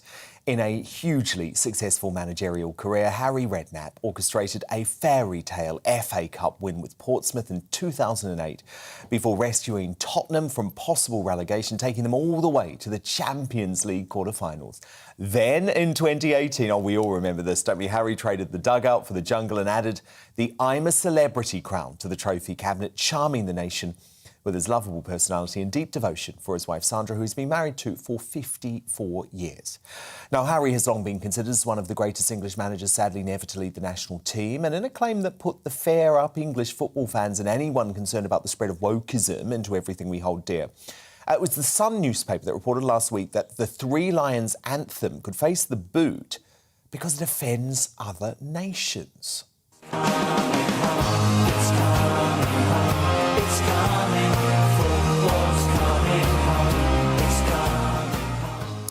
The track by comedians Badil and Skinner and the Lightning Seeds has been a fan favourite since it was written for Euro 96, but an England source revealed concerns from the FA that it was viewed as arrogant by rival countries. Well, following mass outrage, the FA has unsurprisingly ditched the plans, but should we just be concerned that football is starting to succumb to this woke nonsense? Well, to make some sense of this all, delighted to say that Harry Redknapp joins us now. Harry, look, I know the FA have sort of rolled back on this now, but the fact that anyone was even questioning Three Lions just seems mad to me, right? Absolutely, beyond belief. I mean, what a fantastic song. Yeah. Nothing will stop the fans singing that song. They can try to ban it. They're going to stop 90,000 people or whatever at Wembley singing that song because it is just amazing. I mean, when we hear that, it brings joy to everybody. And last year in the Euros and the World Cup a couple of years before, when England were on a great roll and looking to get the goal away, everybody was singing. Everywhere you went, people singing that fantastic anthem. I just love it. So no way they can stop that. If they stop that, then I don't know where we go from there. The country is in a mess. Because what do you make of all of this woke stuff, Harry? Because the other thing that happened quite recently is that ITV decided to drop Man of the Match and start awarding Players of the Match, which again just seems so unnecessary to me. Absolutely, it's gone too far. It's gone absolutely crazy, and no, I don't understand it at all. It's just we can't let these people overrule. The trouble is, the people so many of them talk so much rubbish, but they shout the loudest and people hear them. The average person in the street, the people who love their football, love sport, whatever, they'll get on with it. But no, there's no way we can let them just completely take over. And certainly when it comes to singing that anthem, that won't happen. The people won't let that happen. We love that song and it's part of our culture now. Since Euro 96, that was when it started. And it'll carry on as long as we'll be around for sure. Harry, what do you make of the whole taking the knee thing? Because we've got the World Cup coming up, and at this point the England team is still saying that they're going to do it. But do you feel that that's right to continue taking the knee now? I'm sorry, I lost you there for a second. Do I feel... So the whole taking the knee phenomenon. And the England team have said they're still going to keep taking the knee at the World Cup in Qatar. Do you think that it's right for it to keep going? Listen, I think none of us want it. We're not racist. We don't, I think that with the England team now, football in general is full of great black footballers. Incredible footballers. The England team, half the team, they're just great players. And I don't know. I think it's had its day now, and I think we all realise there's no place for racism in life, in sport, in any walk of life. So I think it's gone far enough now. I think we need just to get on with it and get on with the football now. I really don't see it being something that needs to carry on forever. I think the point's been made, quite rightly so. There is no place for racism in any walk of life, and none of us want to see that. I was lucky. I managed a team at Portsmouth where I had an all-black team of all-black players. They were fantastic players, great guys. So yeah, I think taking the knee now at the end of this season, I think it's time to, certainly no place for racism, but I think that's gone. It's gone far enough now, Yeah, I completely agree. I mean, how are you feeling about the World Cup overall, Harry? Qatar, obviously, our team looks like we're in great shape, but it's going to be a World Cup like never before, right? With the time of year, the temperatures, all of that. Do you think Gareth Southgate can go all the way? I think we've got a great group of players now. Absolutely incredible talent. The young players that are coming through are just amazing. And so I think the future looks great for England. Gareth inherited a great group of young kids there. And I think we're the team to beat in the next World Cup. I really do. I think we're never going to... We've got another great opportunity. Semi-final World Cup, final Euros. I think this could be a final World Cup for us, and I think it's time we won something again. So I really think we've got a great chance with this group of players. Oh, my goodness. That just makes me too excited, Harry. Are you going to go? I'm not sure yet. I'm not sure. I'm certainly watching every game. If I don't go, I'll be glued to the TV all day. I'll be following every game. Like I do, I follow every game now in the Premier League. I go to Bournemouth every week. I'm looking forward to next season. We've got Bournemouth back in the Premier League, which is great for me, living here. And so, football is as exciting as ever for me. And the World Cup, I can't wait for it. It's going to be amazing. And we go there with a real chance to win. I mean, the country is certainly going to stop, isn't it? It's going to be quite unlike anything we've seen before. So what would be your advice to these players? Because one of the big issues in the past, Harry, is expectation, right? And if the expectation is so big, then the pressure on the players almost becomes too much. How do they deal with that? Well, I think these players, they play under pressure every week. If you look at a team, players from Man City playing Champions League, players from Liverpool playing Champions League, Chelsea.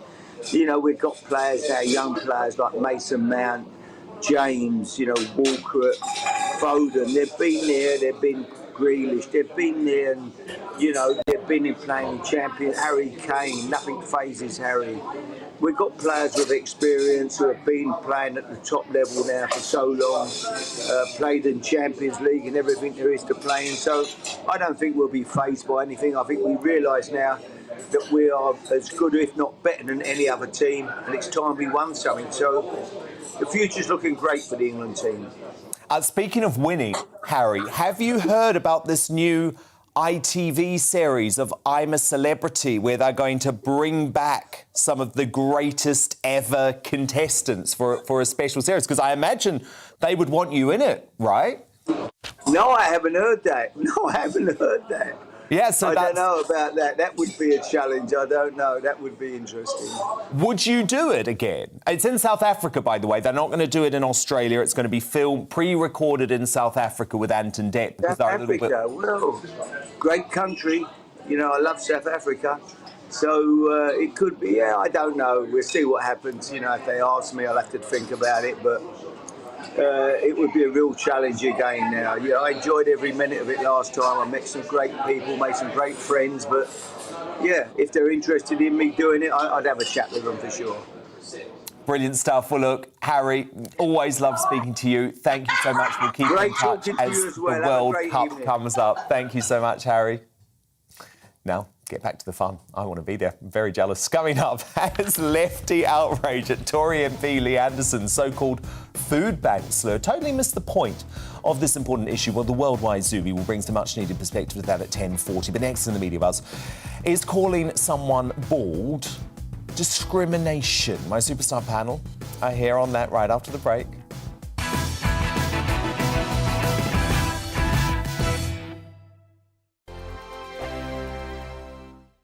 Hello, I'm Michelle Dewberry, and you can join me every weekday 6 till 7 on Jubes and Kerr. Me and my panel will get stuck right into the day's events, and I can tell you, in fact, I can warn you, expect some robust debates, some strong opinions and perspectives from both sides of the fence. It's about you at home as well. I love to read out all of your comments, or at least as many as I can. So join me, Michelle Dewberry, Monday to Friday, 6 till 7 on Jubes and Kerr.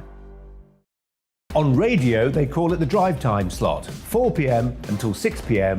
as listeners head home. It's that part of the schedule when the dust of the day's events begin to clarify, and we try to make sense of it for you. Brazier is drive time for radio and TV. It's fast, it's punchy, it's opinionated, there's a Brazier angle and a little bit of levity. That's the question. That's two questions, actually. That's Brazier, Monday to Thursday, 4 till 6 on GB News. Hello, I'm Patrick Christie's. And I'm Mercy Moroki. Make sure that you join us Monday to Thursday, 10 a.m. until midday, right here on GB News for To The Point. We're not afraid to talk about the topics that matter to you, or the big topics that always matter. We cover absolutely everything, from the breaking political stories of the day to law and order, what's going on in the channel. We're not afraid to hold people to account. We always make sure we include your views on our show. Indeed, if you're thinking it, you can guarantee that we're saying it. So make sure you join the conversation with us, 10 a.m. until midday, Monday to Thursday, for To The Point on GB News. I'm Dan Wootton. Join me Monday to Thursday from 9 to 11 for the feistiest and most fun news debate on TV, where free speech reigns. I'll bring you a sharp take on the day's biggest stories, bombshell newsmaker interviews, and A-list guests. And I guarantee you, no spin, no bias, no censorship, and no reason to go to bed. That's Dan Wootton tonight, Monday to Thursdays from 9 on GB News.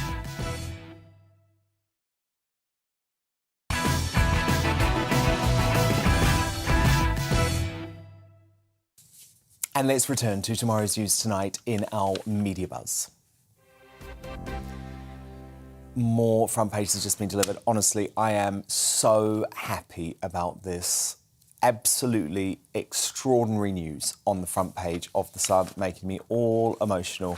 The wonderful, inspiring Deborah James, aka Bell Babe, someone who I love so much, has been honoured with a damehood after raising almost £3.8 million since her announcement just a couple of days ago that she was moving to palliative cancer care.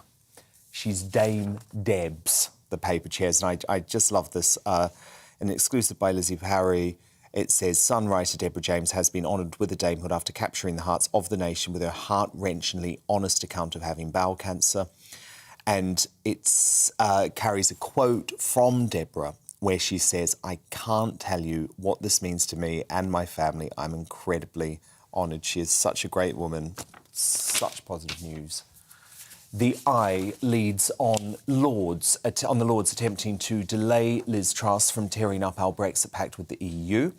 The Foreign Secretary is expected to announce next steps on the Northern Ireland Protocol within days, but movement could be delayed for up to a year as peers are believed to be ready to obstruct the necessary litigation. The Guardian next. The headline, US team flies in amid fears over the Northern Ireland deal. Within days, a delegation of American congressmen will come to London as concerns grow at the White House about spiralling tension over the Northern Ireland deal. The Daily Mail leads with 91,000 civil service jobs to be axed. Boris Johnson has ordered ministers to slash the size of the civil service by a fifth to free up billions for tax cuts as families struggle with the cost of living crisis. That is one heck of an exclusive.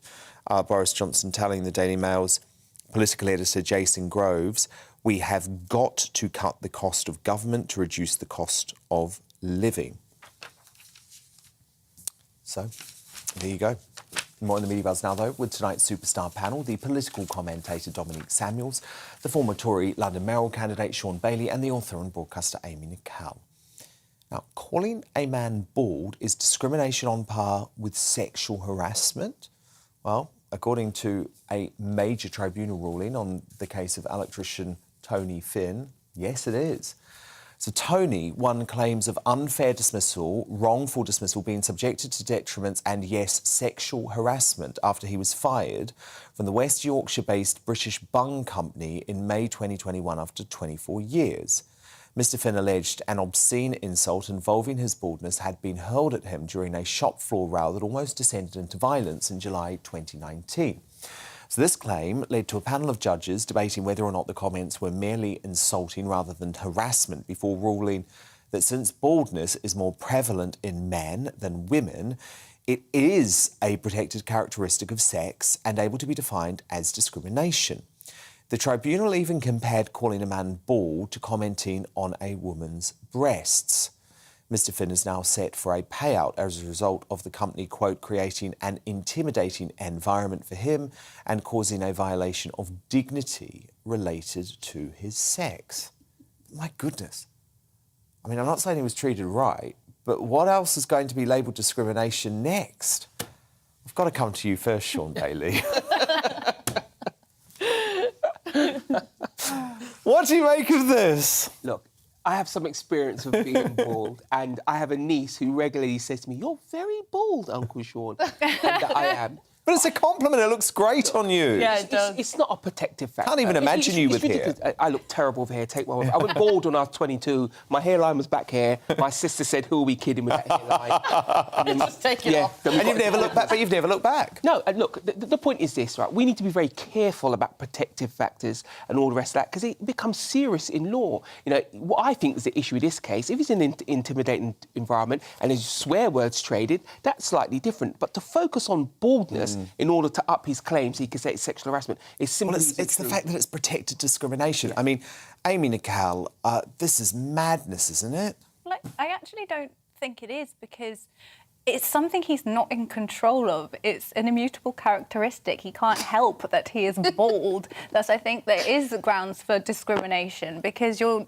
directing... He wasn't treated like that because he was bald, though. Yeah. I think this is a classic example of someone just gaming the system. Yeah. He knows that, you know, everyone's woke nowadays and everyone's feelings get hurt over the smallest thing, and he's just trying to... But I do think that it opens up... More power to him! But don't we belittle cases of real discrimination, Amy? If we start saying, oh, you're bald, that's discrimination. What do we discriminate against overweight people next? Discriminate against people with different colour eyes that have skin issues? Yeah, with glasses, exactly. Is calling someone a four-eyes freak is an example of discrimination.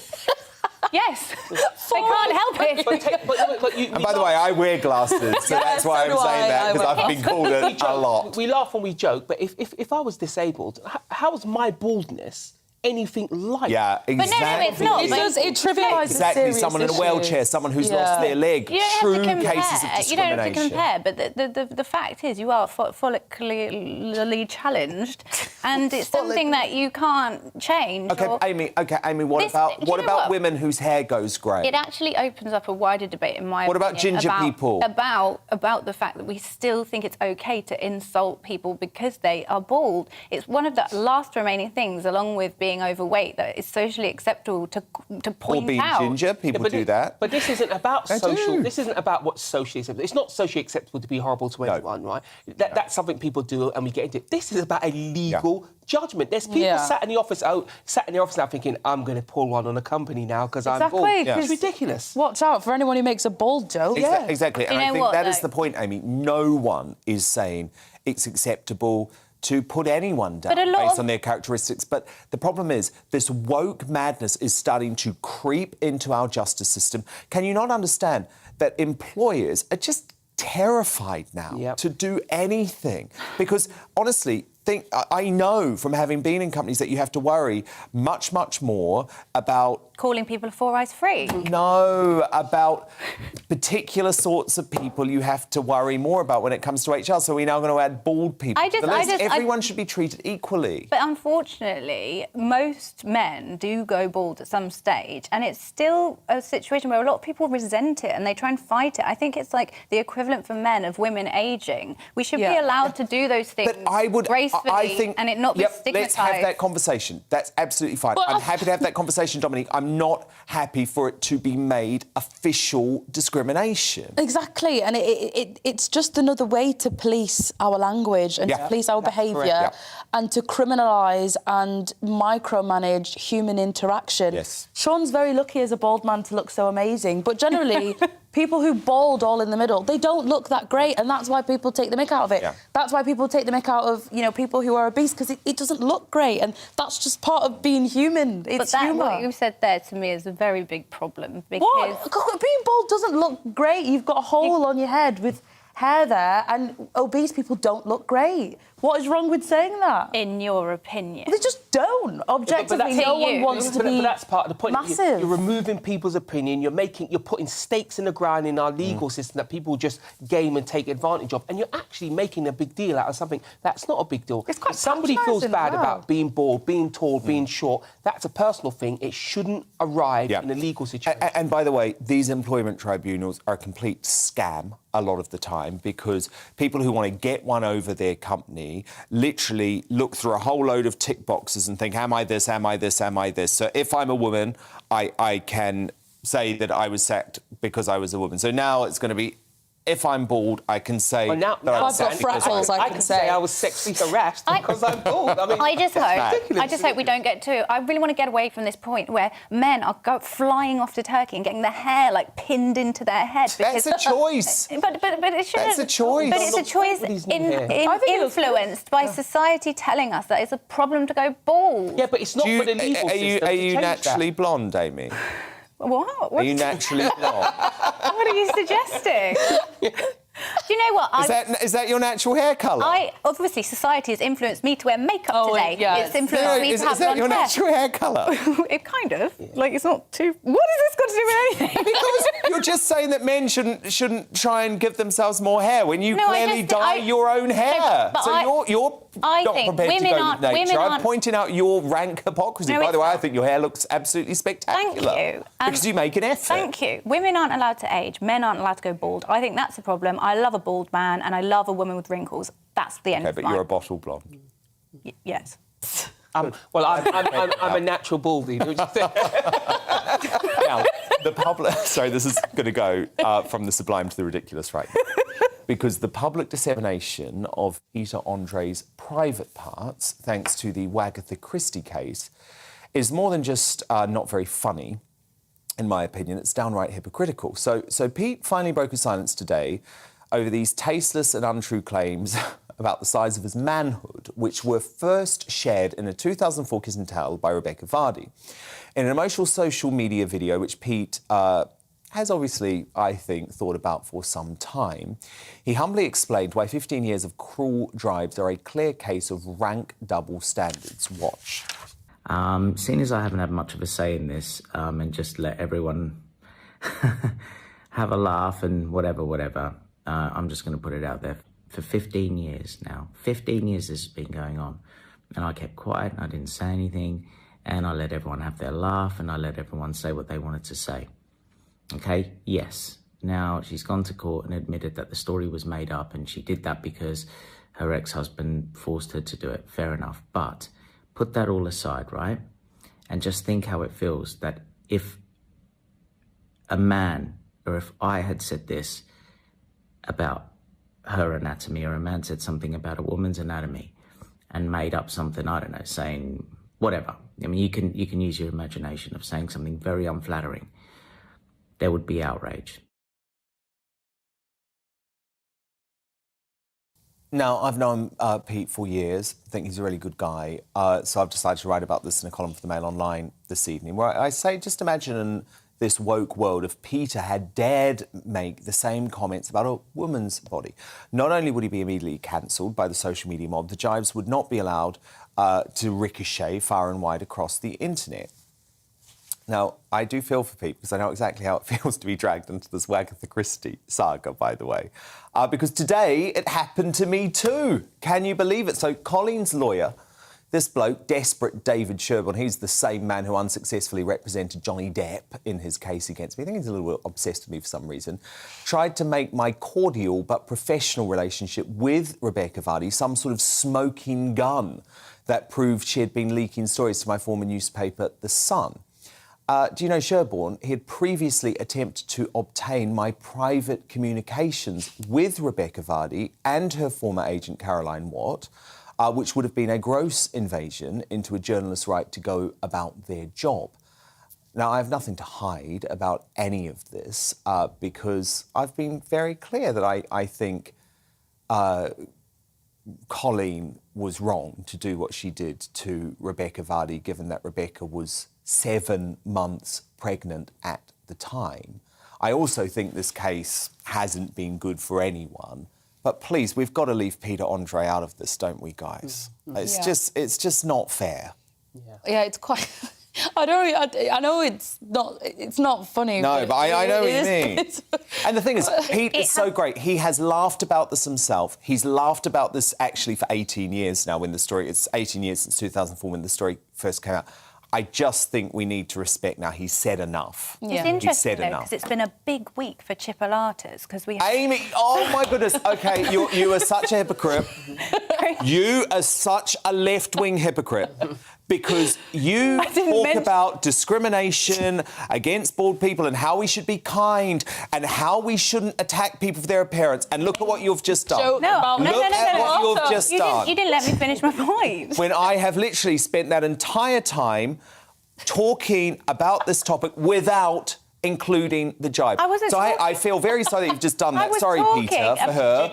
But the hypocrisy I was talking about Jacob Rees-Mogg and the fresh meat scandal. I don't know what you knew exactly what you were doing, and everyone has just seen your hypocrisy exposed. So you're more than happy to make little jibes about people's appearance. See, there you go again. Little tiny jibes. Here's the deal. There you go again. This trial is unedifying. Nobody's going to conduct it well, probably except Peter, because what he's done is conducted himself over an 18-year period with some kind of self-respect, and I think people will remember that. What's written in the press, people forget. What they feel, how you make them feel, what Peter's made people feel is probably what people will remember.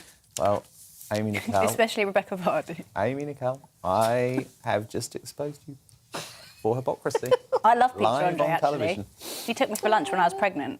It was great. Yeah, he was lovely. I really... Why did he take you for lunch? Because he's nice. He's a nice guy. Oh, it's just nice. I think he wanted something from her, probably. Amy Nicole, Sean Bailey, Dominic Sanders. A story, I'm talking about a story, a positive interview. We had hot dogs. Now, coming up, will Tony Blair's son Ewan be teacher's pet tonight? After advocating for GCSEs to be scrapped, I'll crown my final Greatest Britain and Union Jackass of the Week imminently. But next, has the left deliberately taken Lee Anderson MP's food bank comments out of context? It wouldn't be the first time, would it? Well, Zubi is on the way next with his thoughts on this. But first, quick look at Monday's show. Coming up on Dan Wootton tonight, how does the Tory party reinvigorate itself after the local elections? Will Conservative grandee David Davis has a plan? He'll reveal it live in an exclusive sit-down with me. Plus, there's more unfiltered opinion from founder of the Free Speech Union, Toby Young, our very own Neil Oliver, and positive Professor Carol Sikora. Plus, my superstar panel will be on hand too to break down the headlines of the day. They'll be Daily Express columnist Carol Malone, senior reporter at the newspaper Benjamin Butterworth, and former Brexit Party MEP Belinda de Lucy. That's Dan Wootton tonight, Monday to Thursday from 9 p.m. till 11 p.m. on GB News. But it's time now for Uncancelled. And this is where Britain's top commentators speak out on controversial issues without the fear of the cancel culture sweeping the rest of the media. In my digest, at the top of the show tonight, I took a stand against the hysterical left-wing media after they found a new comedy figure, in the comedy hate figure, that is, in the form of Tory MP Lee Anderson. His important and sensible point about how we can help those in need was lost amongst hysterical headlines about his so-called food blank slur, a gross misrepresentation for which the MSM should be ashamed. I exclusively spoke to Lee earlier tonight and gave him a platform to set the record straight. I was one of those. I struggled. I got rid of my car. I had to walk everywhere. I've been that single parent, like I said. And for me to say this in the chamber, what I alluded to is I think it's common sense. I know the left wing, the mainstream media have just run amok with it, really. But when I make a statement about food bank use, I know it's going to be. Some people may take it the wrong way, but it needs saying. And I think it's better coming from somebody like me who's got a background that's, where I have struggled a little bit and had a real life, rather than some of my colleagues who have been to Eton. Now, providing basic cooking and budgeting lessons to all Brits so that the worst off among us have a chance of becoming self-sufficient is a no-brainer. That's a belief I share with my next guest, the worldwide rapper, author and podcaster Zubi, who for years has stressed that the empowerment of individuals goes further than intervention from big government to lifting folk out of poverty. So, Zubi, I thought of you when this story developed because it's something that you've spoken about for some time, isn't it? Yeah. First of all, I want to say that Lee Anderson did nothing wrong. And yeah, I'm glad he's absolutely not... I'm glad he's not apologizing, because what he said was spot on. And Dan, I think this is a great example of people intentionally seeking to take things completely out of context, to assign malice where no malice was meant, to distort and twist the words of people they deem as their political opponents. And it's ultimately not helpful. I think it's very clear that he cares about helping people, and that he wants to offer the ability. He wants to show people how to cook and how to budget, alongside having them being able to get the food from the food banks. So to interpret that as some kind of callous or heartless or out of touch statement strikes me as very bizarre. Yeah, it really is. It really is. And Zubi, you really believe that the message of self-sufficiency needs to be talked about more, including among people who are struggling. Yeah, absolutely, Dan. I mean, in whatever endeavor you have in this world, whatever you're trying to do, whatever you're trying to achieve, ultimately it comes down primarily to you. As an adult, you have to take personal responsibility. You have to be accountable for your actions.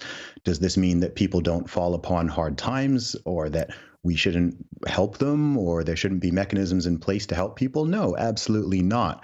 But if we are going to have rights, then we also have responsibilities as well. And I think in every avenue of life, it's certainly important for people to be willing to take on that responsibility. And suggesting that an adult should know how to cook. I mean, number one, he's spot on, because cooking your own food is far, far cheaper than buying takeaways or ready meals or anything like that. So it's a very valid point. And also just, I think there are certain basic survival skills that people should have. Learning how to budget is important, especially if you're struggling, but no matter what your income is. And knowing how to cook and at least be adequate in that is also very important. Couldn't have put it better myself. Great analysis, as ever, Zubi, because it's important nutritionally as well, right? In terms of being healthy too.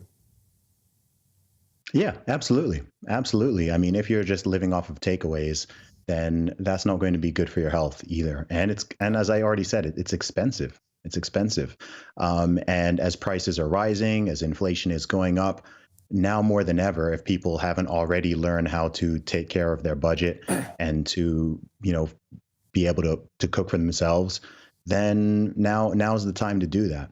Yeah, no, we've got to have this conversation. So thank you for having it with me tonight, Zubi, the rapper, author, host of the Real Talk with Zubi podcast. We'll speak next week. But time now to reveal today's Greatest Britain and Union Jackass. My superstar panel return. Dominique Samuels, your nominee for Greatest Britain, please. So, in context of the climate crisis propaganda that, you know, we're constantly in receipt of, my nomination is Rupert Darwall. He's the author of Green Tyranny. And the reason why I'm picking him is because he's been extremely critical of the 1.5-degree target set out by the UN in terms of climate warming.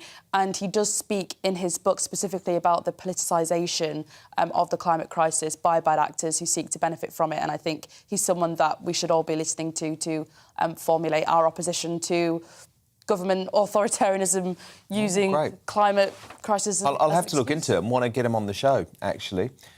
Sounds really interesting. Sean Bailey, your nominee. My Greatest Britain nominee is Prince William for hugging this Scottish pensioner. He broke all the royal protocol, reached out and hugged him, which I thought was really nice.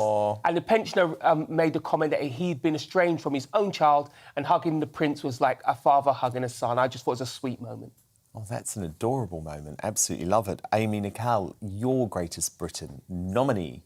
My nominee is Ewan Blair, son of Tony Blair, for pointing out that we should consider scrapping GCSE exams. I would never have thought I would have agreed with this opinion because I always found exams really easy, my writing was fine, but now I'm a mother to a dyslexic child and I can see how the exam system is not fit for purpose and it doesn't represent results that are indicative of intelligence, and there are far more effective ways to exam children so that people get the results that they deserve. OK, good stuff. But I'm going to go with Prince William for today's Greatest Britain because I just thought that was such an adorable moment that Sean Bailey just pointed out. Union Jackass time. Dominique Samuels, your nominee, please. Mine is Calvin Klein for that really weird pregnant man billboard. I don't know who needs to hear this, but there's no such thing as a pregnant man. I think it is real, right? I felt like it was a meme thought up by Laura. No, it's real. It's just absolutely nuts. What is going on? There's a post on the official Calvin Klein Instagram. So weird. But this is what's happening with the woke companies, Dominique. That they're eating themselves. Losing their minds. To hell with their customers. Sean Bailey, your Union Jackass nominee. My honorary Union Jackass is Emmanuel Macron for his EU Light plan. It was took so long to disentangle ourselves from the old plan. When he had the opportunity to be a friend and come across to Britain and help out, he didn't. Therefore, I don't think we should have anything to do with this. Yeah, indeed. What a ridiculous proposal from him. Definitely. And Amy Nicol, your nominee for Union Jackass. Mine this week is Priti Patel for criticising Sadiq Khan's trip to LA and saying he should focus on knife crime and drug crime as if drugs policy isn't intrinsically linked but Amy, to these he can't things. change the drug policy. Oh, but he's going to try his best. He should. So let's get on with that commission. He's wasting our money. He should, Sean Bailey. I agree. He should keep us safe in London. If only you were mayor right now, Sean Bailey, you wouldn't be off on a flight of fancy wasting our money to try and legalise drugs. It's insane. What a brilliant superstar panel. Thank you so much to Dominique Samuels, Sean Bailey and Amy Nicol. Oh, let me tell you, by the way, Sean, you've won Union Jackass because it's got to be Emmanuel Macron. Of course it does. Of course it does. Undoubtedly. And thank you so much for such a brilliant week of shows. Thank you for your company. I've absolutely loved it. Back Monday at 9 p.m. Good night. Good evening. Alex Deacon here with your latest weather update from the Met Office. Things warming up as we head towards the weekend. A fine day for many on Friday, but there will be still some cloud and rain across parts of northern Scotland. A couple of sets of weather fronts drifting in here. The isobars are just squidging together a little bit as well. It's going to be a breezy Friday, and it could be quite gusty across northern Scotland, where these weather fronts will be bringing showers. The showery rain drifting south at the moment through southern Scotland, and for a time this evening, northern England, North Wales. We'll see a little bit of rain, but it is scooting away through the early hours. It clears out into the North Sea. We'll keep some rain in the far northwest, but otherwise mostly dry, with temperatures staying in double figures in most towns and cities. On to the details for Friday. Hazy sunshine initially over England and Wales. More rain to come across northern Scotland, but the central belt probably dry. Southern Scotland, Northern Ireland also dry and bright. The rain will push into the Northern Isles at times. It will be quite windy here. Elsewhere, a bit of a breeze, yes, but we should see a bit more blue sky by the afternoon, and that'll lift the temperatures. A warmer day than today, 20 to 23 maybe across the southeast. Even further north, temperatures a little bit higher than today. Feeling cooler with the showers and the winds across the northwest, and still a few showers here on Friday night. But otherwise, most of us having a dry evening tomorrow evening, leading into a fine start to the weekend. Could be a bit misty in places as the winds ease off, but again, much of the country looking sunny on Saturday. Still a few showers, particularly early on across the far north, but the winds will be dying down here. In the sunshine, a warmer day on Saturday. We could get to 24, 25 across the southeast. But notice here the threat of thundery showers coming up from France, and they may well drift northwards as we head through Saturday evening and overnight. So across the south, some welcome rain perhaps, but hit and miss as the heavy showers drift northwards for Sunday across some parts of England and Wales, probably staying dry and fine across Scotland and Northern Ireland.